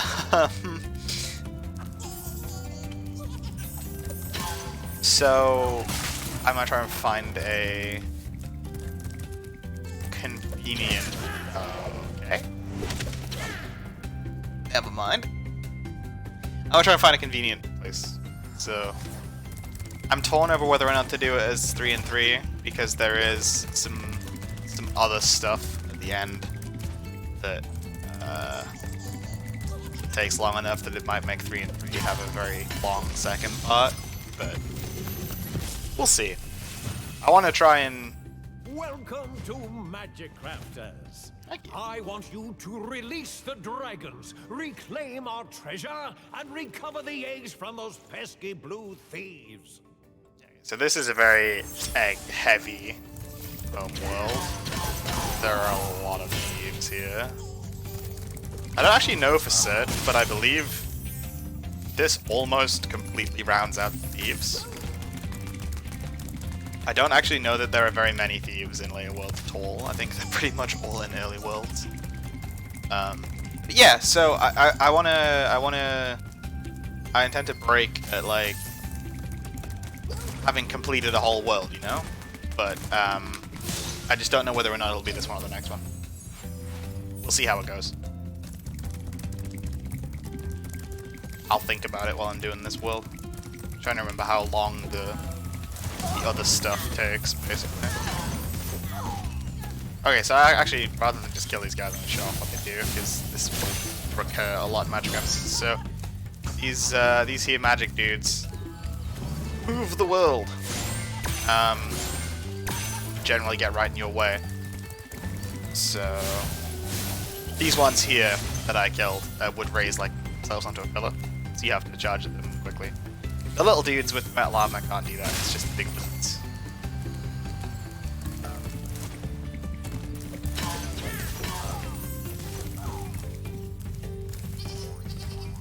Egg Thief. Once again.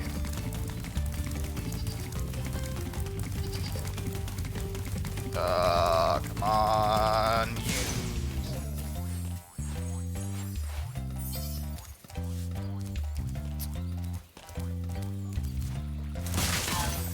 Thank you for your chest, good sir.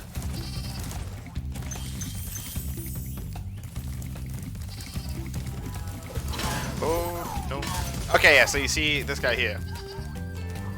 He's gonna lift that wall. And I can't... Oh, I can get there in time. Okay, well, I think I cheated by being slightly on the map. Basically, back let's go kill this guy. Feel it. So, this world introduces a wonderful mechanic. It is extremely easy to control and not janky in the slightest. I think this guy's gonna tell us about it.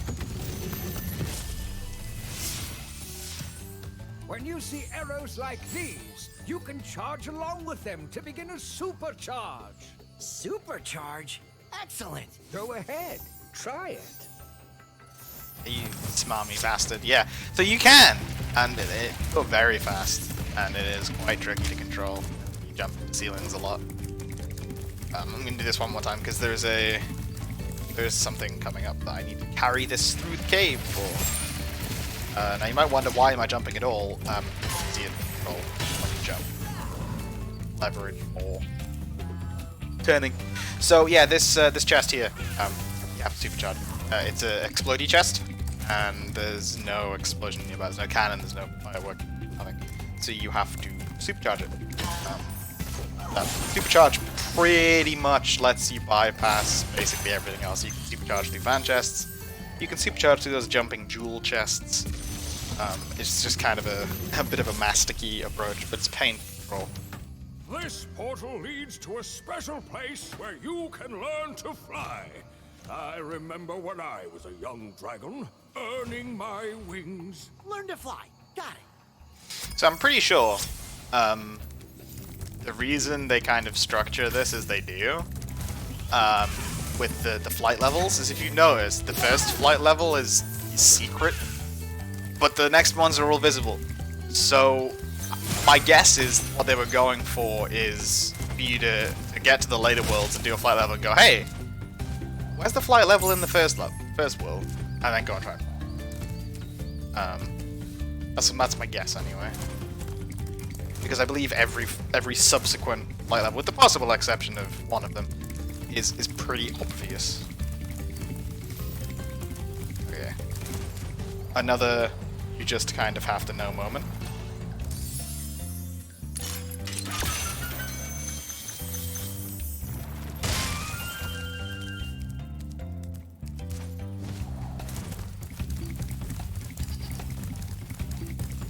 We'll just round out this homeworld before I go into any of the side lands, I think they're called.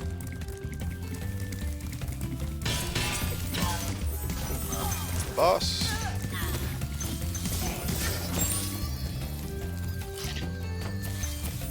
Okay, so that's the homeworld.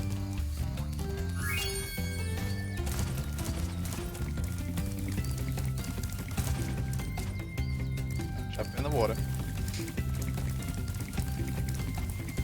Is it? First one. First one is probably Alpine Ridge. And high caves, let's that way around. Let's go to Alpine Ridge first. And once again, I'm going to leave you with the music that hopefully kicks in while I be right back in a second.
Okay, sorry about that. I am back in. And welcome. Oh, I'm right. Yeah. I need to learn the, like, if I'm gonna do that, I'll try and move a bit. I think I'll confirm when I watch it back, because someone will tell me. But, I believe the music maybe doesn't kick in until you start moving a little bit. Whatever, you get the nice ambient welcome world music anyway, so... Yeah, this guy's rude.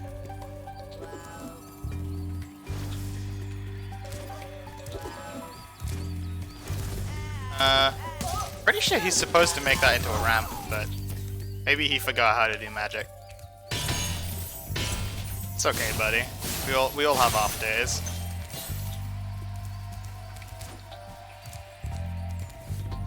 So yeah, they're capable of various shenanigans. Okay. Talk to this guy here. See what he has to say. Zane.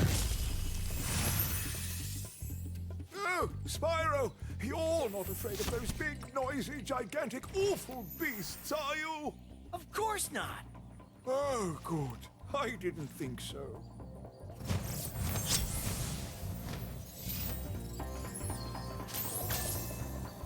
Okay. Thanks for the advice, dude. Right, okay. So, let's go do this first. This is fairly easy to miss as well. It's also an annoying glide, so let's hope I get it. Let's try. Good. Okay, so these guys count as big. Fairly obvious. Fine. Go back to sheep again, although I think these sheep look different. Yeah, these sheep have little horns. Like baby versions of the rams. Oh no. No. No, thank you.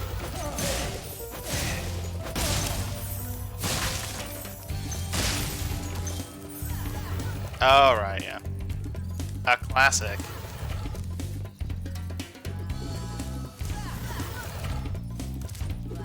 Staple platforming trope. And just. And I believe that's this other side there. So I'm gonna try and make this glide, which is arguably worse than the first one. And again. Let's see.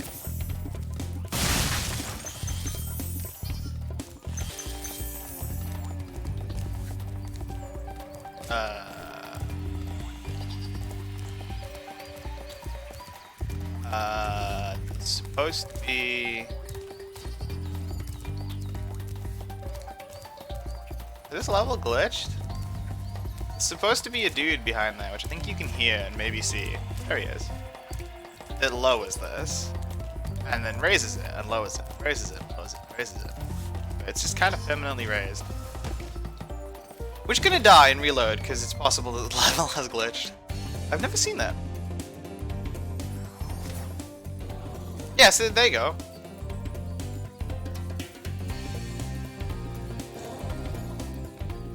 But it's not going back down again. Huh. And the stairs wouldn't work either.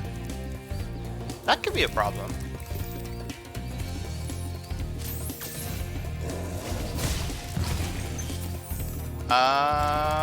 Pretty sure this is physically impossible to make if he doesn't lower the wall. I'll have to exit the level and re-enter and see if that fixes it.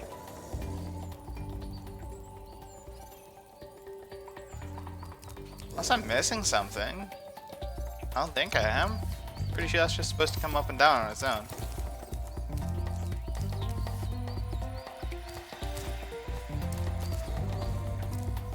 Yeah, I don't think there's a way for me to bypass that. Hi, Spyro. Interesting. Well, I can confidently say I have never seen that before.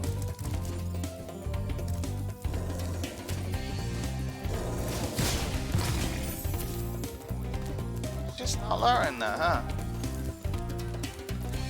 I was about to comment on how rude this guy is, but he's actually being extra rude today. Okay, let's try again. If this doesn't work, I'll have to restart the game and hope that works. And if that doesn't work, then it will be to Google to see if this is a common problem.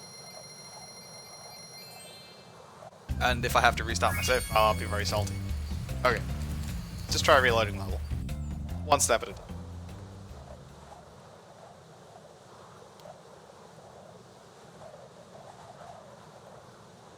Oh, very odd. I have to say that would be some genius copy protection. You just got halfway through the game and just stopped working. That's again, that's like some peak PS1, PS2 era copy protection shenanigans. Okay. So, I mean, principally, the telling factor will be whether or not those stairs turn into a ramp. No, they're not. So, I'm not supposed to be able to just do this. Like, I'm not supposed to be able to just stand here. It's supposed to throw me off. So I have a feeling... Yeah, that wall's just there.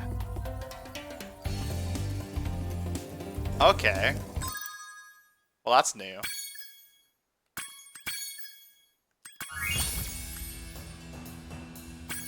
Let's try reloading the save?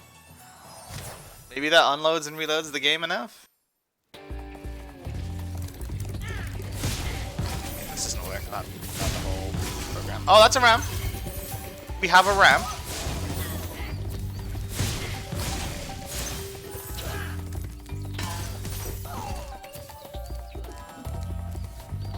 Okay, it's now stuck as a ramp.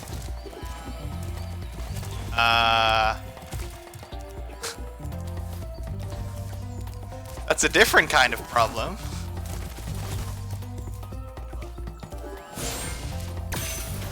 And that wall's still stuck. The hell? Okay. Okay. Let's hang on a second. Let's restart the whole game. How very strange.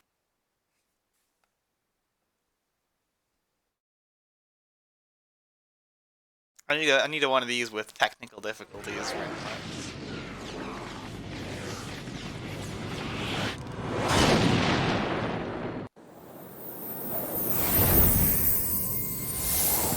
Okay.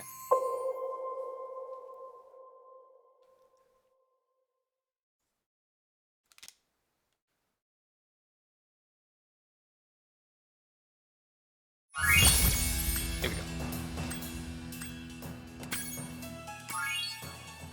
Come on. I believe.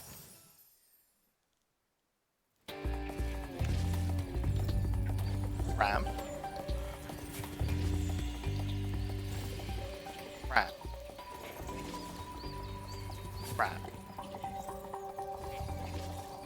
Really? Why is this happening? This makes no goddamn... I mean, clearly, this is what they should have done.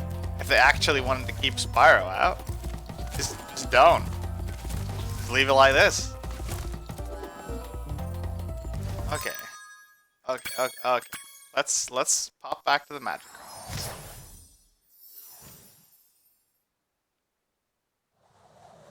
Let's go the full 9 yard.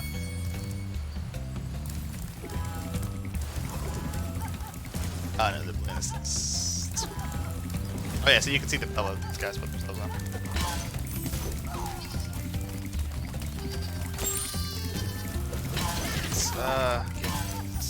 So that's what that's supposed to look like.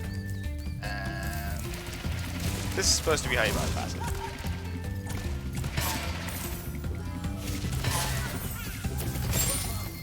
Thank you, Spot.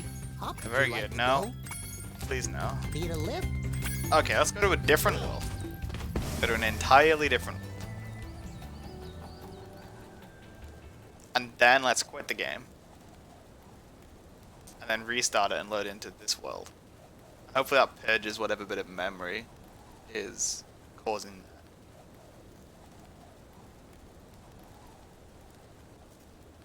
And if not, I'll have to look it up and see if there's any sort of solution. Okay. So let's bounce.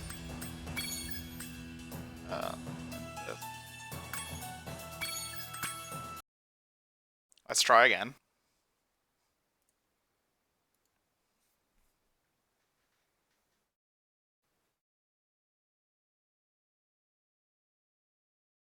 Actually, while this loads, let's see if there's a solution.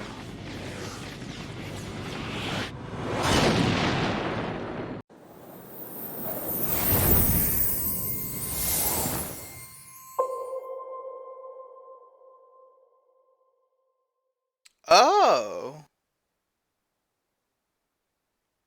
Haha, there is a solution. Okay, well.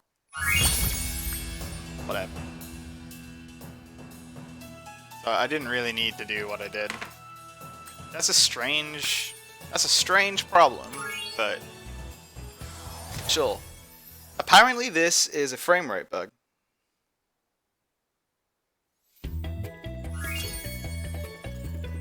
It still hasn't been patched, and this was like discovered last year. Damn. Okay. Well, I apologize. In fact, I don't think I need to apologize to you because I believe I'm only streaming in 30 FPS anyway.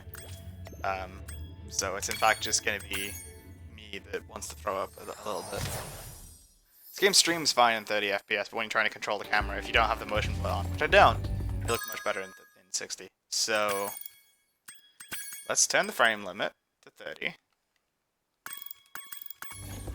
Ooh. Okay. I don't know how that'll affect the stream quality. Maybe it's the same, but generally I like to try and stream in... I just try and run things at 60 even if I'm streaming in 30, because then I feel like if it... I don't know. The stream tries to capture a different 30 frames than the game runs, it might look... So, apologies if this looks weird, but it's necessary evil to actually get up those stairs. Okay. For some reason, having the frame rate higher than 30, like, locks these animations? If anyone knows why this happens, please let me know, but... all the more reason to do this level in one go. Okay, we're gonna turn back to 60 now, and at least I know how to fix it if we get any future problems, but hopefully that's all. That's the only problem.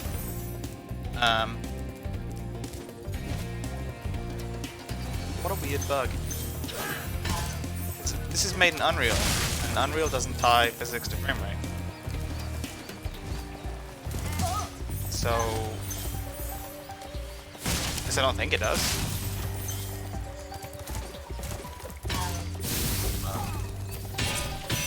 Whatever. It's resolved now anyway. Thank you for releasing me.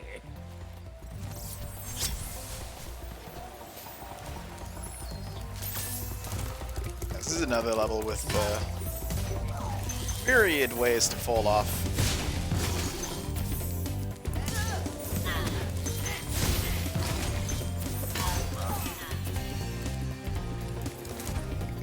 Remember what's in here? Oh yeah. Oh yeah. Big guys to fight like this. Ooh, extra life. Very good. Not everything. Nope, I didn't think so. Just had a feeling it wasn't everything. Okay, so go do this bit next. Very flame retardant beast though.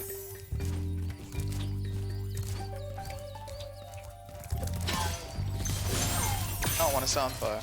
Okay, that's everything. Yes. So. This way. Stairs.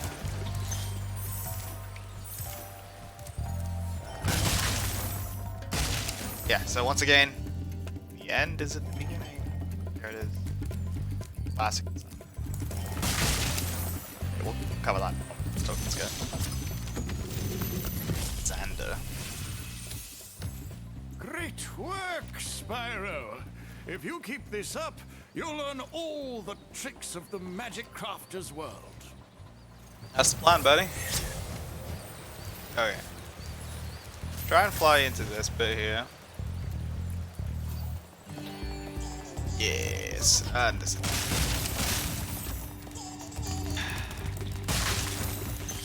Always with thieves and magic craft, so many of them. Again, this one's annoying. I'm just gonna take the first pass through here to get all the gems, because otherwise I will definitely try and get the gems myself, because I won't be able to stop myself and on career off the edge. But there we go. That's the gem.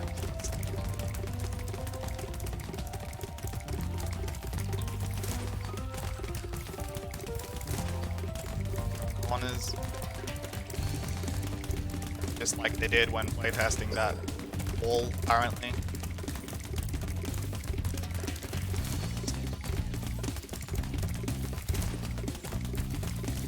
It's just such an odd bug. Like for nothing else in the game to struggle at 60. Just that. God. These thieves. These thieves, though. At least I get to spawn. Oh, I don't. Why don't I get to spawn here? Is there not a dragon in here? Did I not get zapped by the dragon? Oh, I didn't talk to the dragon. Okay, that well. Fair enough. Hi, Calvin. Remember that these blue thieves have stolen eggs outside the Magic Crafter's world as well. Don't worry, I'll take care of them. Yeah, but there's certainly like 16 of them in the Magic Craft as well.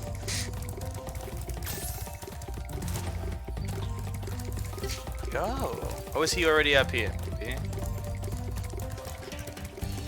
Yeah, there he is. Okay, cut the corner a little bit less severely this time, so as not to fall to our death.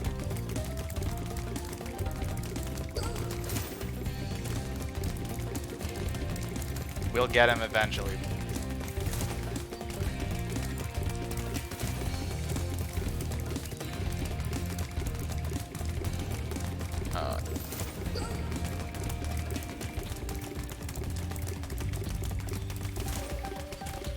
So anyway, about that weather. Come on. Like, you usually have to flame them, you can't just charge into them. If you do it too early, you just kind of abandon all the progress you made.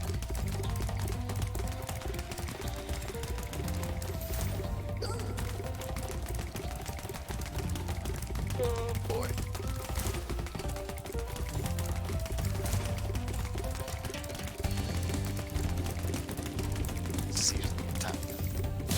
There we go. Oh! Right, these are a pain. Because you have to,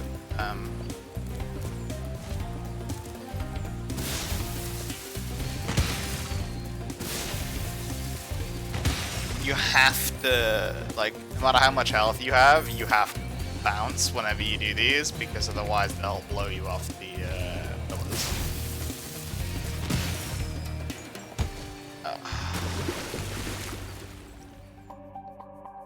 Camera. Always look where you're going. Advice for life. It's better be 3 green gems, so I feel sad.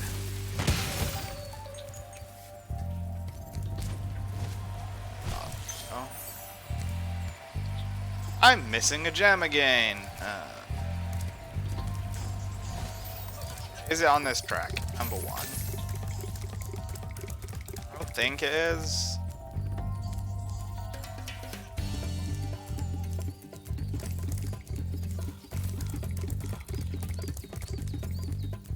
Being so thorough.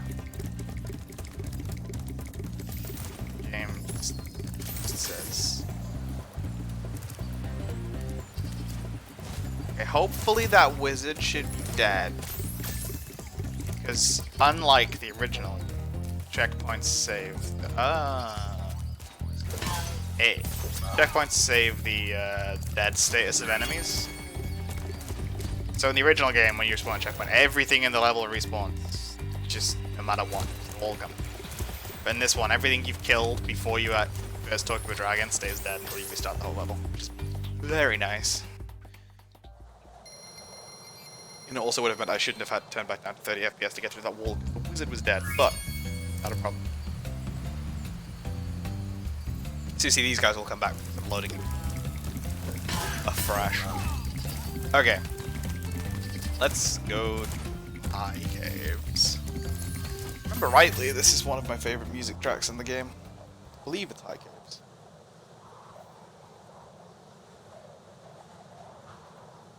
So you may or may not be able to see the difficulty is it's getting there.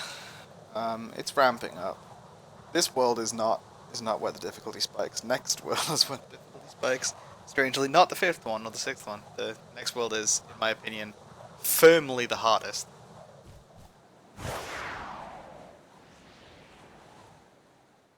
Oh, that's very high caves. He went all the way to space. Oh yeah, this is the one with the track. So, pardon me if I'm a little quiet on this one.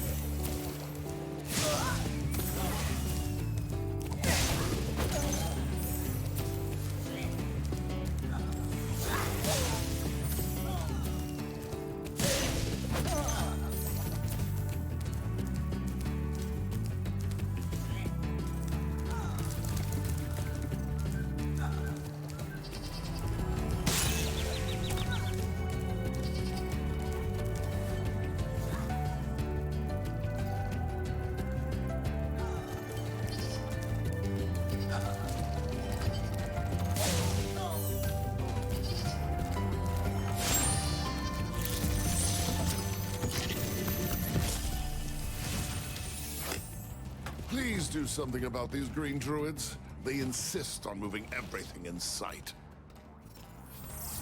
Yeah, I feel you, bro.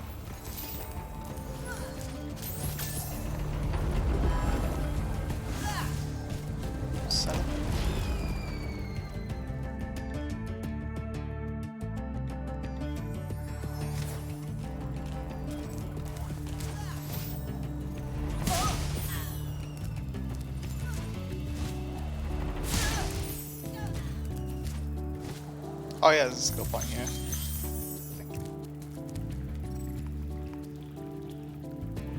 Oh, there it is. This is a reference thing? I don't know, but it's painting.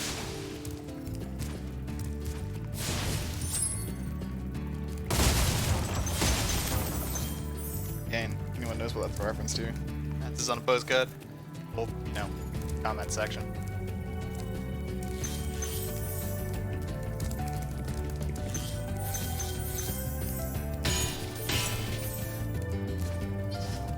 Okay, welcome to the gimmick of High Caves. I think that's Mal tells us about it. I hate those bugs. When I become big and strong like you, I'll squash them all. Until then, remember that supercharge makes you invincible. Okay, so no, he's not gonna tell us about it. It is true. These things are immune to anything supercharged. However, the supercharged ramp. Look at this chasm. Let me demonstrate. See these helpful little fairies down here? They basically knew you were gonna fall off here a whole bunch. So you don't die. You just get helpfully carried back to the top of the supercharged ramp. It's very nice. So you can try again. Make up for your inevitable failure. Okay. Dragon. Let's talk to Dragon. There's return helpful. We won't be seeing that again, I don't think. Cedric. Try combining your supercharge with jumping and gliding, and really explore the high caves. What, you mean like I had to find you? Thanks, buddy. This is what I mean about the game being anti-helpful in places. It's like, It's almost like I had to do that to get here. But I think he's talking about this. You actually have to fly this. Okay. Arguably the worst egg thief.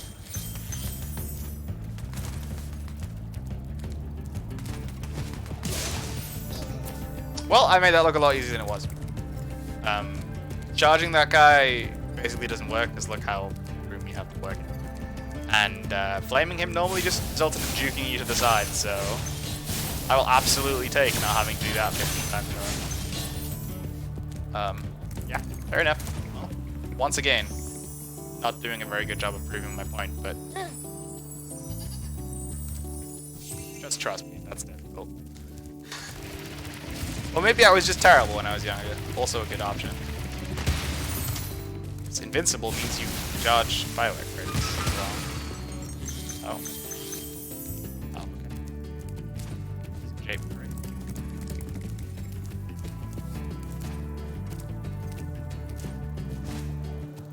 It's really nice to not have to worry about jumping off to your death.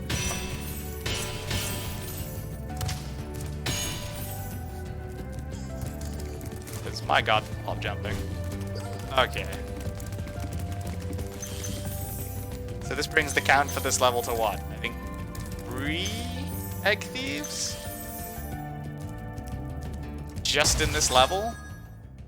Oh no, 2. 2 egg thieves in one level. Magic Crafters just has so many eggs in it. I think this is like canonically where the egg thieves... This is either canonically where the egg thieves be, or canonically where the egg, like where most of the eggs are. So like it's not just coincidental that they put a bunch of Magic Crafters as the level. This is the egg world. And notice, well, you may have noticed, Balloonist in this world wants you to rescue eggs. So that's another reason why they put so many eggs in this world. Each Balloonist wants something different, sort of. Eventually they run out of things you collect. But there's so many eggs in this world, so that in order to fulfill the Balloonist's requirement for eggs, you don't actually have to backtrack, you can get them all here. So if you've never seen a thief before, which would be impressive, you'd have to really not explore very much at all. But if you've never seen a thief before, they kind of jam them down your throat here and go, hey, look at all these thieves. And then when the balloonist says, hey, find eggs, it's like, alright, those. You don't have to spend all your time backtracking. Okay, so we're going to try and clear these bugs out in one go, and we're going to fail.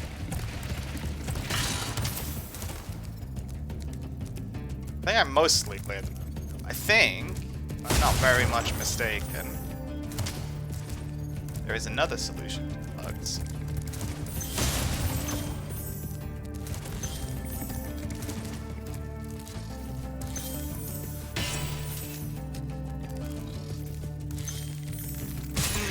Hello. Might not be in this level though. Oh, I think it is. Yeah, there's one bug still there to kill.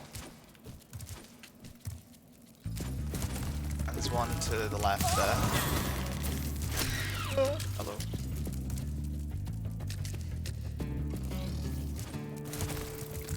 Oh. This bit's a bit scary, that supercharge, but realistically supercharging through all this doesn't happen, so instead, look at this. Health and fire.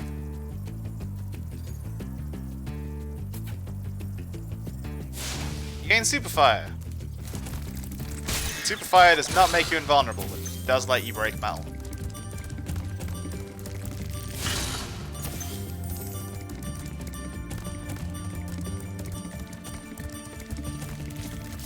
Piss. Ran out of super fire. God damn it. Okay. One more time, everybody. Also, I'm missing a lot of gems. Don't really know where they are. Oh no, I know where they are.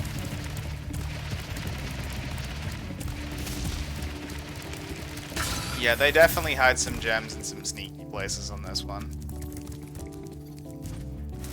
I don't know if I know what all of those 31 are, but we'll try.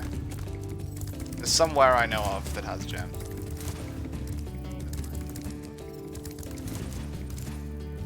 We'll find out. Okay. Caves are a little tricksy to navigate. Map helps a lot. Yeah, I don't really want to talk to you. Don't care about it. Thank you. Okay. I mean, I guess it makes that faster. Yeah, so that's definitely not all of them. That's really not even particularly close to all of them. So where? It's 18 gems then. 18? 18. Cleared the cave. I'm pretty sure the caves are complete.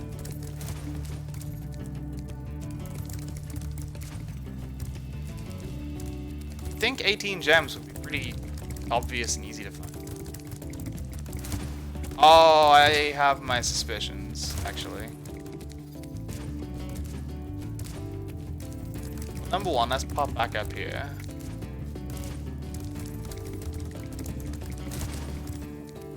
Let's see if it's really.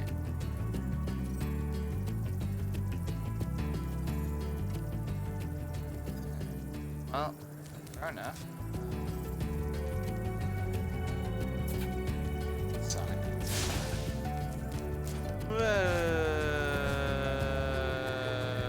Okay. That's not what I wanted, but...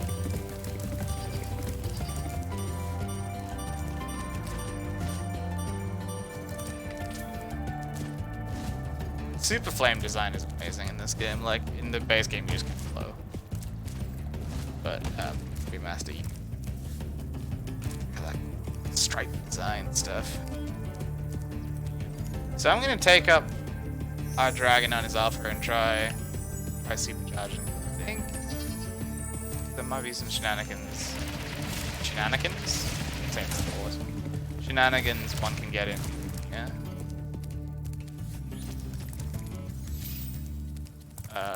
Yes. That's that one. That little opening there.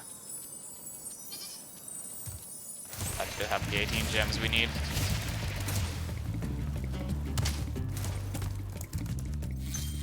I really hope you don't supercharge for this. You don't. Very good. We'll go to the proper return home portal. Why not? Okay.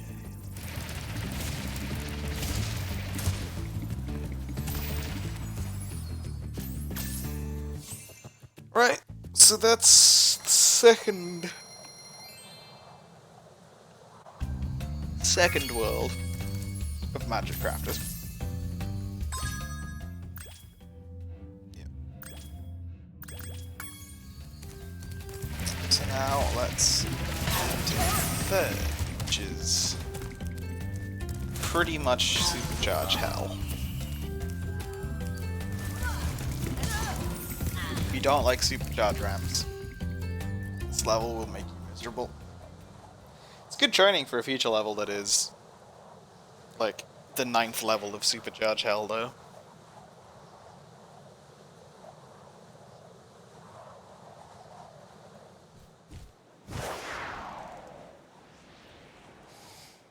Okay. Hello.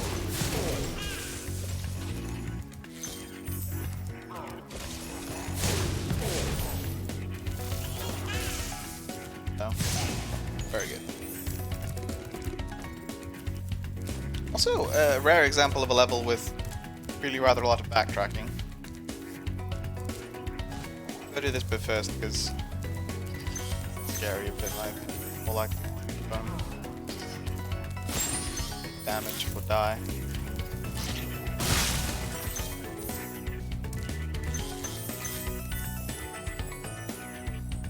This is also another bit of the level you could just entirely fail to notice exists. Definitely getting to the stage in the game where they've kind of stopped putting everything in your face and you now have to go and kind of look for it. It's nice. But again, I'm not sure, having played this so many times, I'm not sure I'm really doing a very good job of illustrating how difficult some of this stuff can be to find. You don't know it's there, because I just kind of know where everything is. But yeah, it can be a little bit tricky.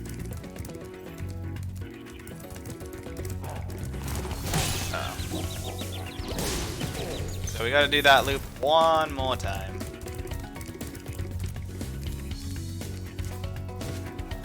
One second. That also requires you to go out here. This is the only bit where I'm like, come on. You're really gonna make me do this twice? The only bit where I kind of like begrudge it a little bit. And again, it's another one of those you have to know jumps.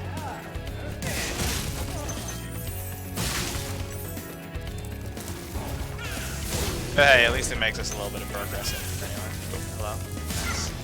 Good.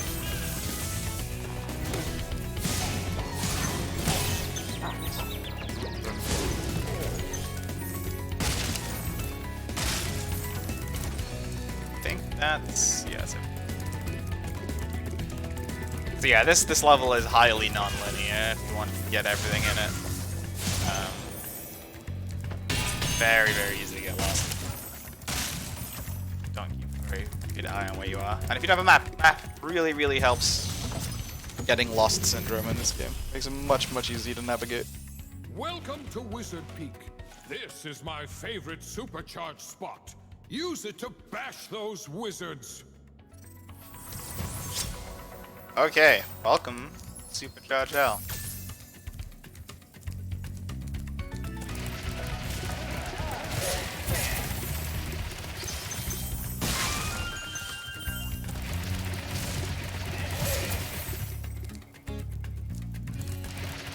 Supercharge these manifested means I'm lazy and blame them, even though it would probably at this point be faster. Okay, so now we're gonna catch this we can. Not gonna jump there yet because we're not going fast enough. So then we're gonna go back here. We're gonna go all the way up here.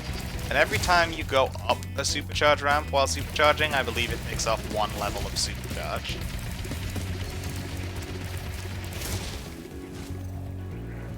Could be wrong.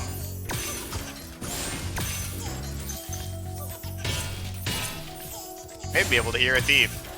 Helpfully, this guy doesn't try and run, because that would be unnecessarily mean if you had to try and chase him around here. He just kind of hides. Okay, this is makeable. I'm not sure I've ever actually made it.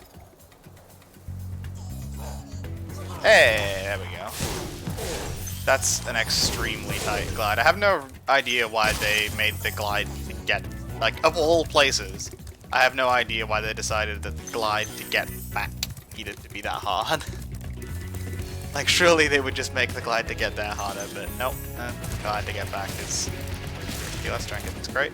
Okay, let's jump straight over that crate. One more time. Again, the map makes it really obvious where you need to jump. Like, difficult to stress how much different this game is without a map.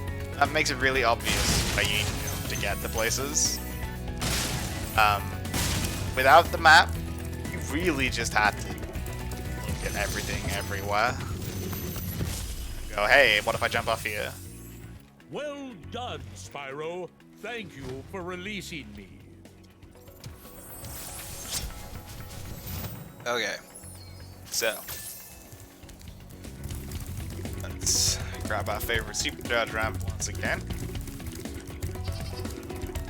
And I don't rightly know, but I think this makes you like extra fast if you do too, so I always do too. Yeah, might just be the amount of time you spend supercharging, but You need to be going real fast to make this jump. So.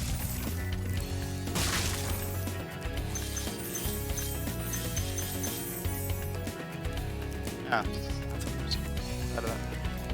apparently not.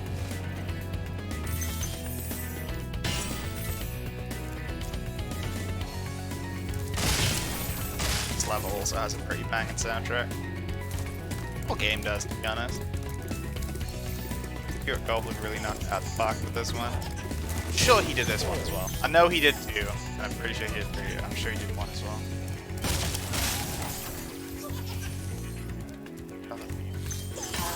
Ugh. This one's just about as annoying as the other one. Again, it goes around the edge of a pool. Okay. I swear that they must have made those easier in the remaster. Okay, yeah, see, that's all the eggs. There's no eggs after this world. Must have made those easier in the remaster, though, because I do not remember them being that easy. I refuse to believe I have just gotten that much better and or was that much worse. Like, they've got to have done something with that.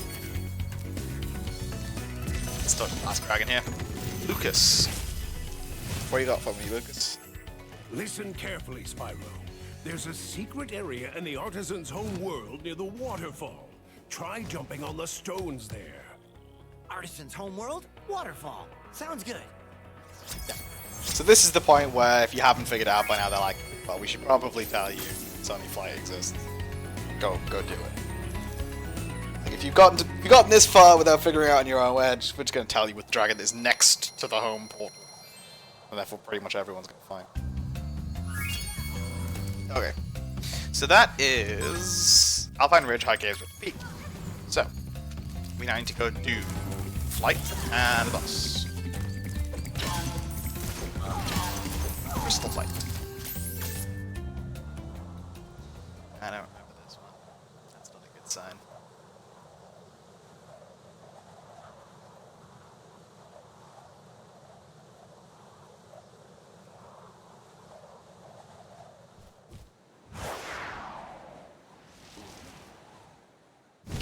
Oh.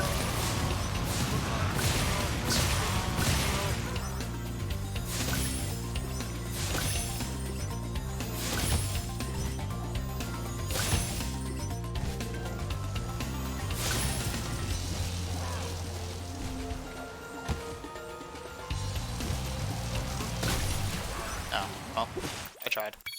Okay, that's definitely not how you want to do that. That's definitely not the right order. So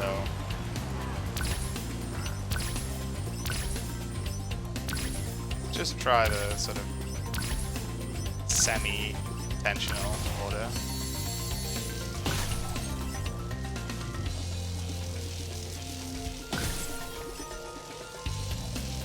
This is a pretty one though, at least. One looks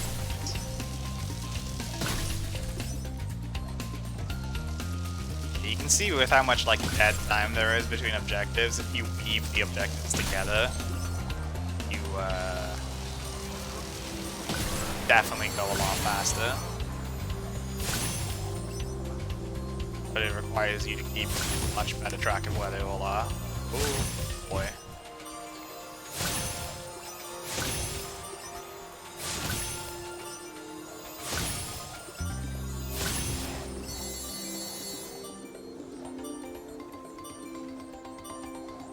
Please.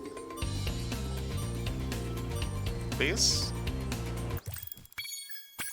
God damn it. Okay.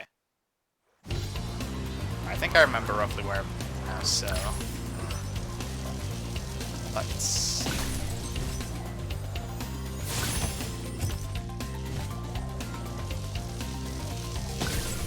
try something.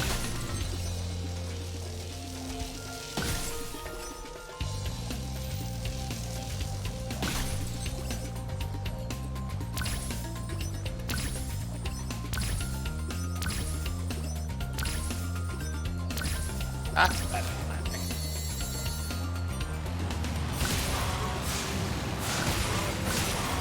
I missed one of the planes.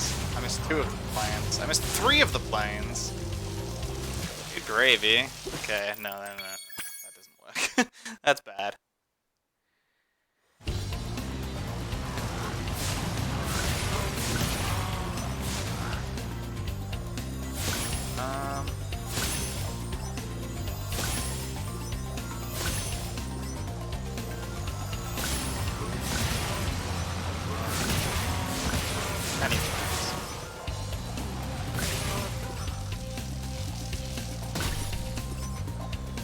Okay, this is fine.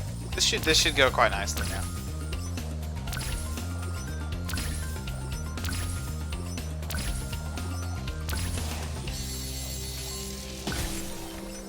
Kind of knocked a lot of the more tricky stuff out of the way.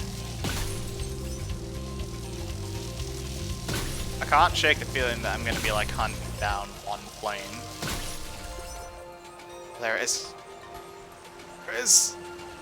I'm back here.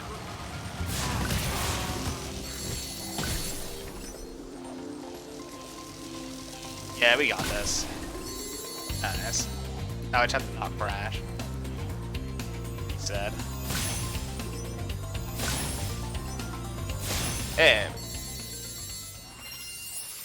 Yeah, the flights step it up a little bit.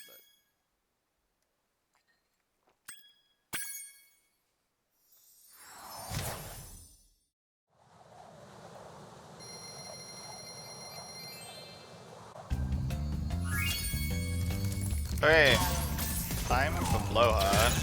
Okay, time to get hit by sniping. Close enough.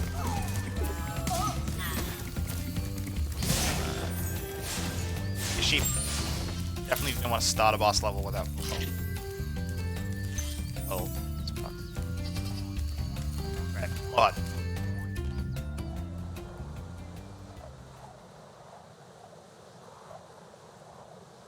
Maybe I can do this in one stream. We'll see. This is the... Oh no, hang on. This is the third world. I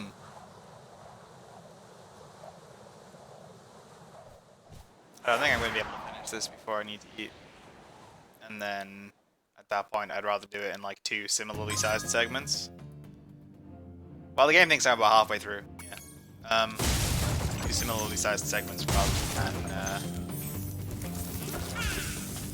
like just do most of the game now and come back and have to stream like a last world.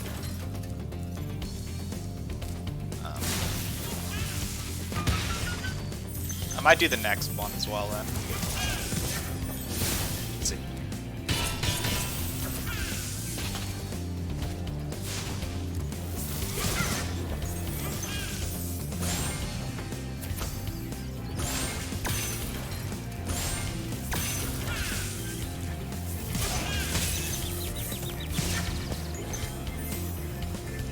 One hit so far. Could be worse. Move along. So he opens the door, which is good.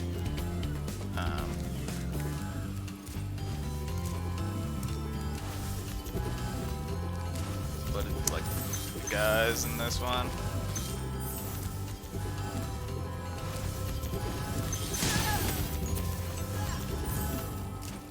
Well, I could.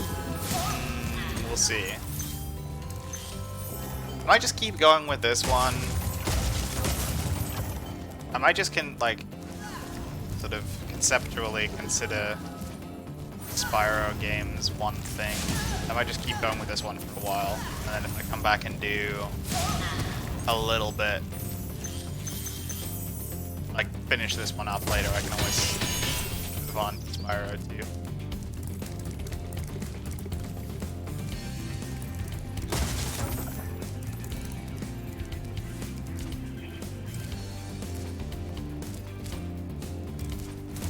Man here.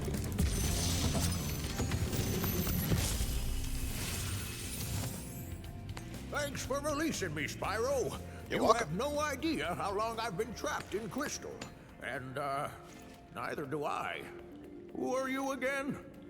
I'm out of here. Very good.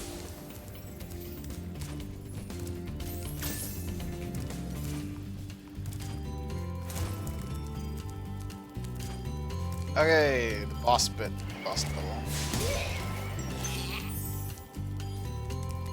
Not really why you play these games, I'm honest. They're fun enough, but the bosses are not exactly, centerpiece, let me say. Quite straightforward. You just kind of wander up.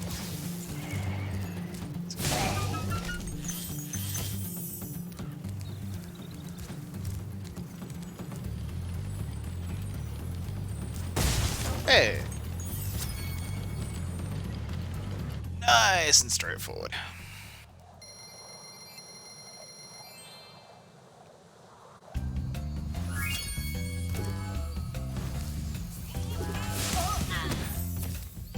Okay, wow. Oh boy.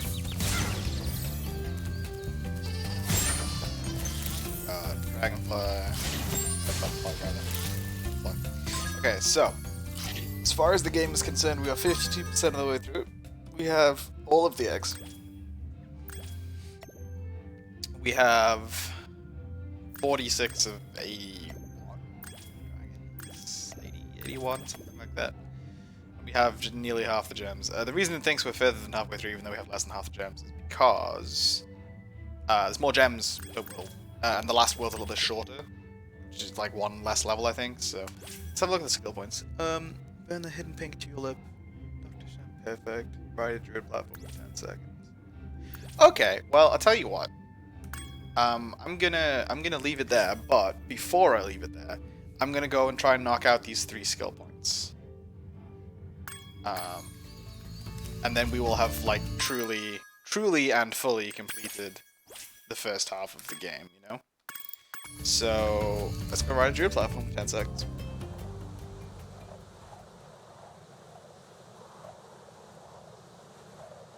Like that is pretty much halfway, so then I can kind of do it in 2 segments, which I think is nice. You can expect the second segment of this pretty soon. Maybe not tomorrow, but I'll probably do it this week. And I might take a little bit of a break before I do Spyro 2, just to avoid doing too much of the same thing.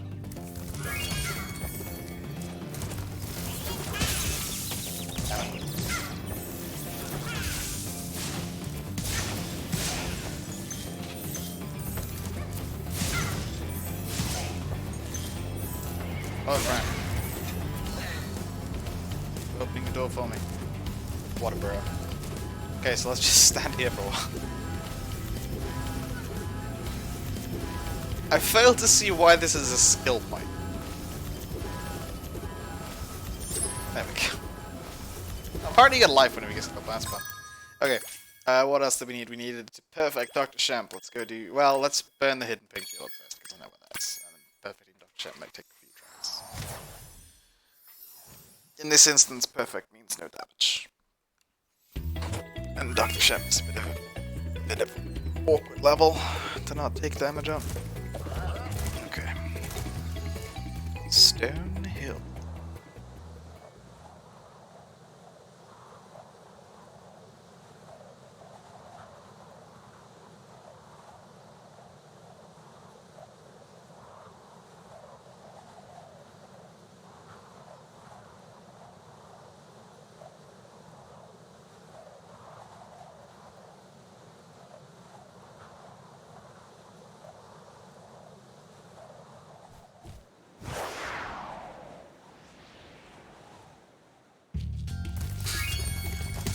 Okay. So, this tulip is actually pretty well hidden, but I think I remember where it is, so... If I don't, then we're going to be going on a bit of a wild goose chase. I think it is somewhere around.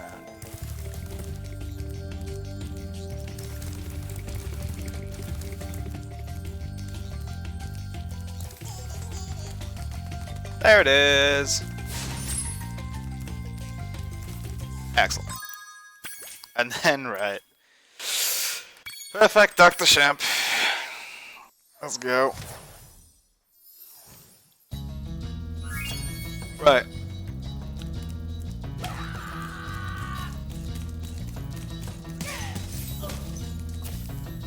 You may think the easiest way to not take damage from those guys would be to kill them, but it's not 100% reliable, so it's easy to just let them catch.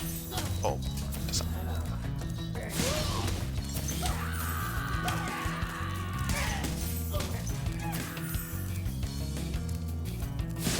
alright, this is the one that always gets me. That's the...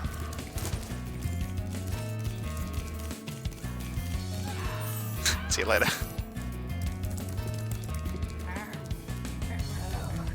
Now I don't know if you have to kill everything without taking damage. So I'm going to, in case you have to. But you may just have to kill the boss without taking damage. But I'm gonna make sure I kill everything. I know it's a bit riskier, because I'm more likely to take damage, but... I feel like it's gonna be better in the long run.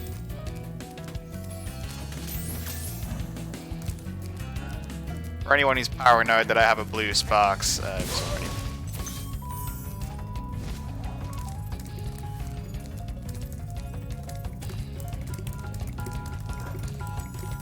Okay. This is the actually difficult bit, and this is where I hope I'm wrong, and I hope you can,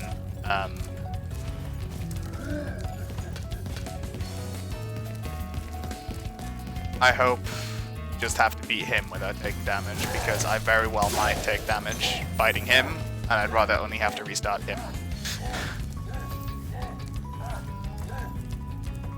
Okay, this is the spin. This is what I mean about a lot of enemies in this game, particularly bosses, punishing hesitation. Because if you just do that quick, it's whatever. Okay, and then this is the sweet. Hey, very nice. Okay, so I did all of the skill points on the first page, so we unlock the art gallery. That's a good idea. Let's go. Let's take a gander at the art gallery.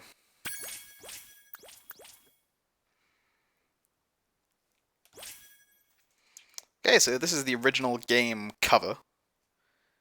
I think it's been prettied up a little bit, but that was the box art for the PS1 game.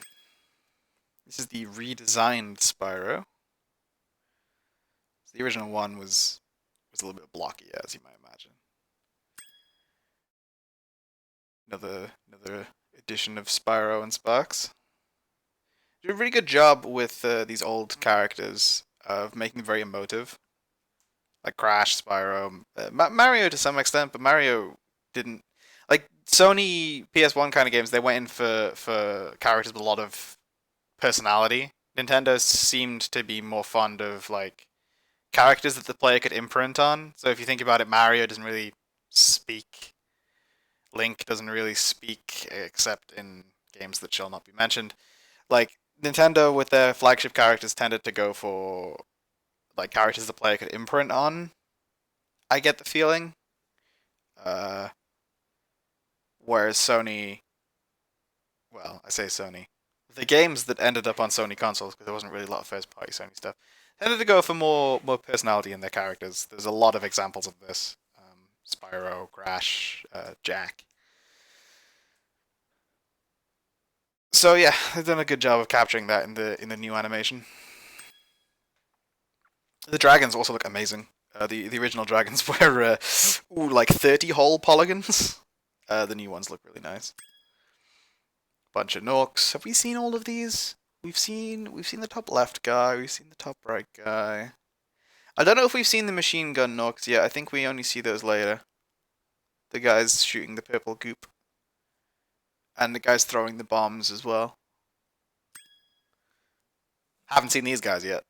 We'll get to those. They're annoying. Yep. Haven't seen these either. There's Toasty. There he is. I just love this concept for a boss. It's funny. Dr. Champ. Blowhard. Sans Tornado, or maybe there is a tornado, but he's on a white background, so you can't see it. And Metalhead. You haven't seen Metalhead yet. He's coming up. Jacques, who's the other boss you haven't seen, and then predictably Nasty Nook is the boss of the last world. But yeah, it's nice that they put this in here. For the real completionists. As far as I'm aware, skill points in this game at least don't count towards percentage, but you get to look at the art gallery. There's another page, and hopefully I'll try and before I commit to trying to do this, what is it? Terrace Village? Okay, I can do that one. Metalhead Perfect. Yeah, that's kind of scary. Secret Room, then... I'll try. I'll give it a go. Some of those sound a bit scary. The perfects on all 3 of the bosses are interesting. I'll give it a go. We'll try, and if I can manage it, we'll see the second part of the art gallery as well. But yeah, so that is Artisan's World 100%ed. That is Peacekeeper's World 100%, and that is Magic Crafter's World 100%. So let us move over to the Magic Crafter's World, and we'll go here. And before I go, I'm just going to give you a little sneak peek of what the next world is for those of you who don't already know. And this is what I would consider to be... Okay, very good. If I could stop taking so much damage, that would be splendid. Or I could just die. Yeah, that works too. I don't really feel like what I was going to say particularly applies anymore, but I'm going to say it anyway. The next world coming up is, in my personal opinion, the hardest world in the game. The last boss is definitely not negligible, but in terms of an overall... And the last world is hard as well, but... Okay, let me put it this way. The last world is probably the hardest world to complete. The world coming up is the hardest world to 100%. So just finishing the levels in the world coming up isn't too bad. And wouldn't take me too long. Be too difficult. But 100%ing them is very tricky. And I intend to. But some of them are really very, very difficult. So hopefully it doesn't take me too many tries on them. I don't die too many times. Hopefully I don't game over. If I don't game over, I'll be happy. But some of these 100%ing them gets very, very, very tricky. But I do love the aesthetic of this world. It's just hard. Welcome to Beast Makers.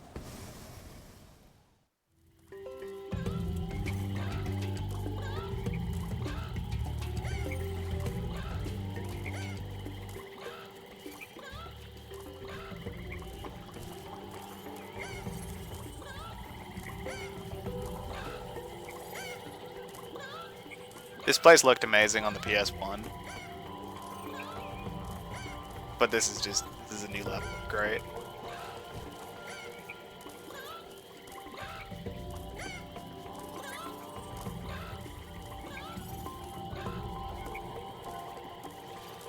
Okay. That's all you get. We'll come back to that next time I play this. We've got Beastmakers, we've got Dreamweavers, which I'll tell you about because you saw the fools. And we've got the last world, Nasty's World. And then we've got the 120% bit. And hopefully that shouldn't be too bad. That shouldn't take too long. It certainly shouldn't take very much longer than the bit we've already done has, because I think the last world has fewer... I'm pretty sure the last world has fewer lands in it. I think it has one less land. But yes, so that will do it for now. Thank you all for watching. I am going to end the stream there. I may be back later on today. I may not. I might stream this evening. Don't hold me to that. If not, I'll probably stream tomorrow or the day after at the very latest. It does say in the Twitch description I don't keep a regular schedule, but I do intend to try and stream fairly often. So, thank you all for watching. Follow the stream if you want to see more, or you can subscribe to the YouTube channel, where everything will be archived in perpetuity, because Twitch doesn't like doing that, and I don't like the idea that this will go away. I want it to stay, so anyone who missed something can go back and watch it. So yeah, you can follow the stream, you can subscribe to the YouTube channel, you should get updated when new stuff comes out. I don't yet have a notification method outside of Twitch when I'm going live, so just keep an eye on Twitch notifications, I suppose. I may someday create a method for that, but yeah. that's all for now. Thank you all for watching, and I'll see you in the next one.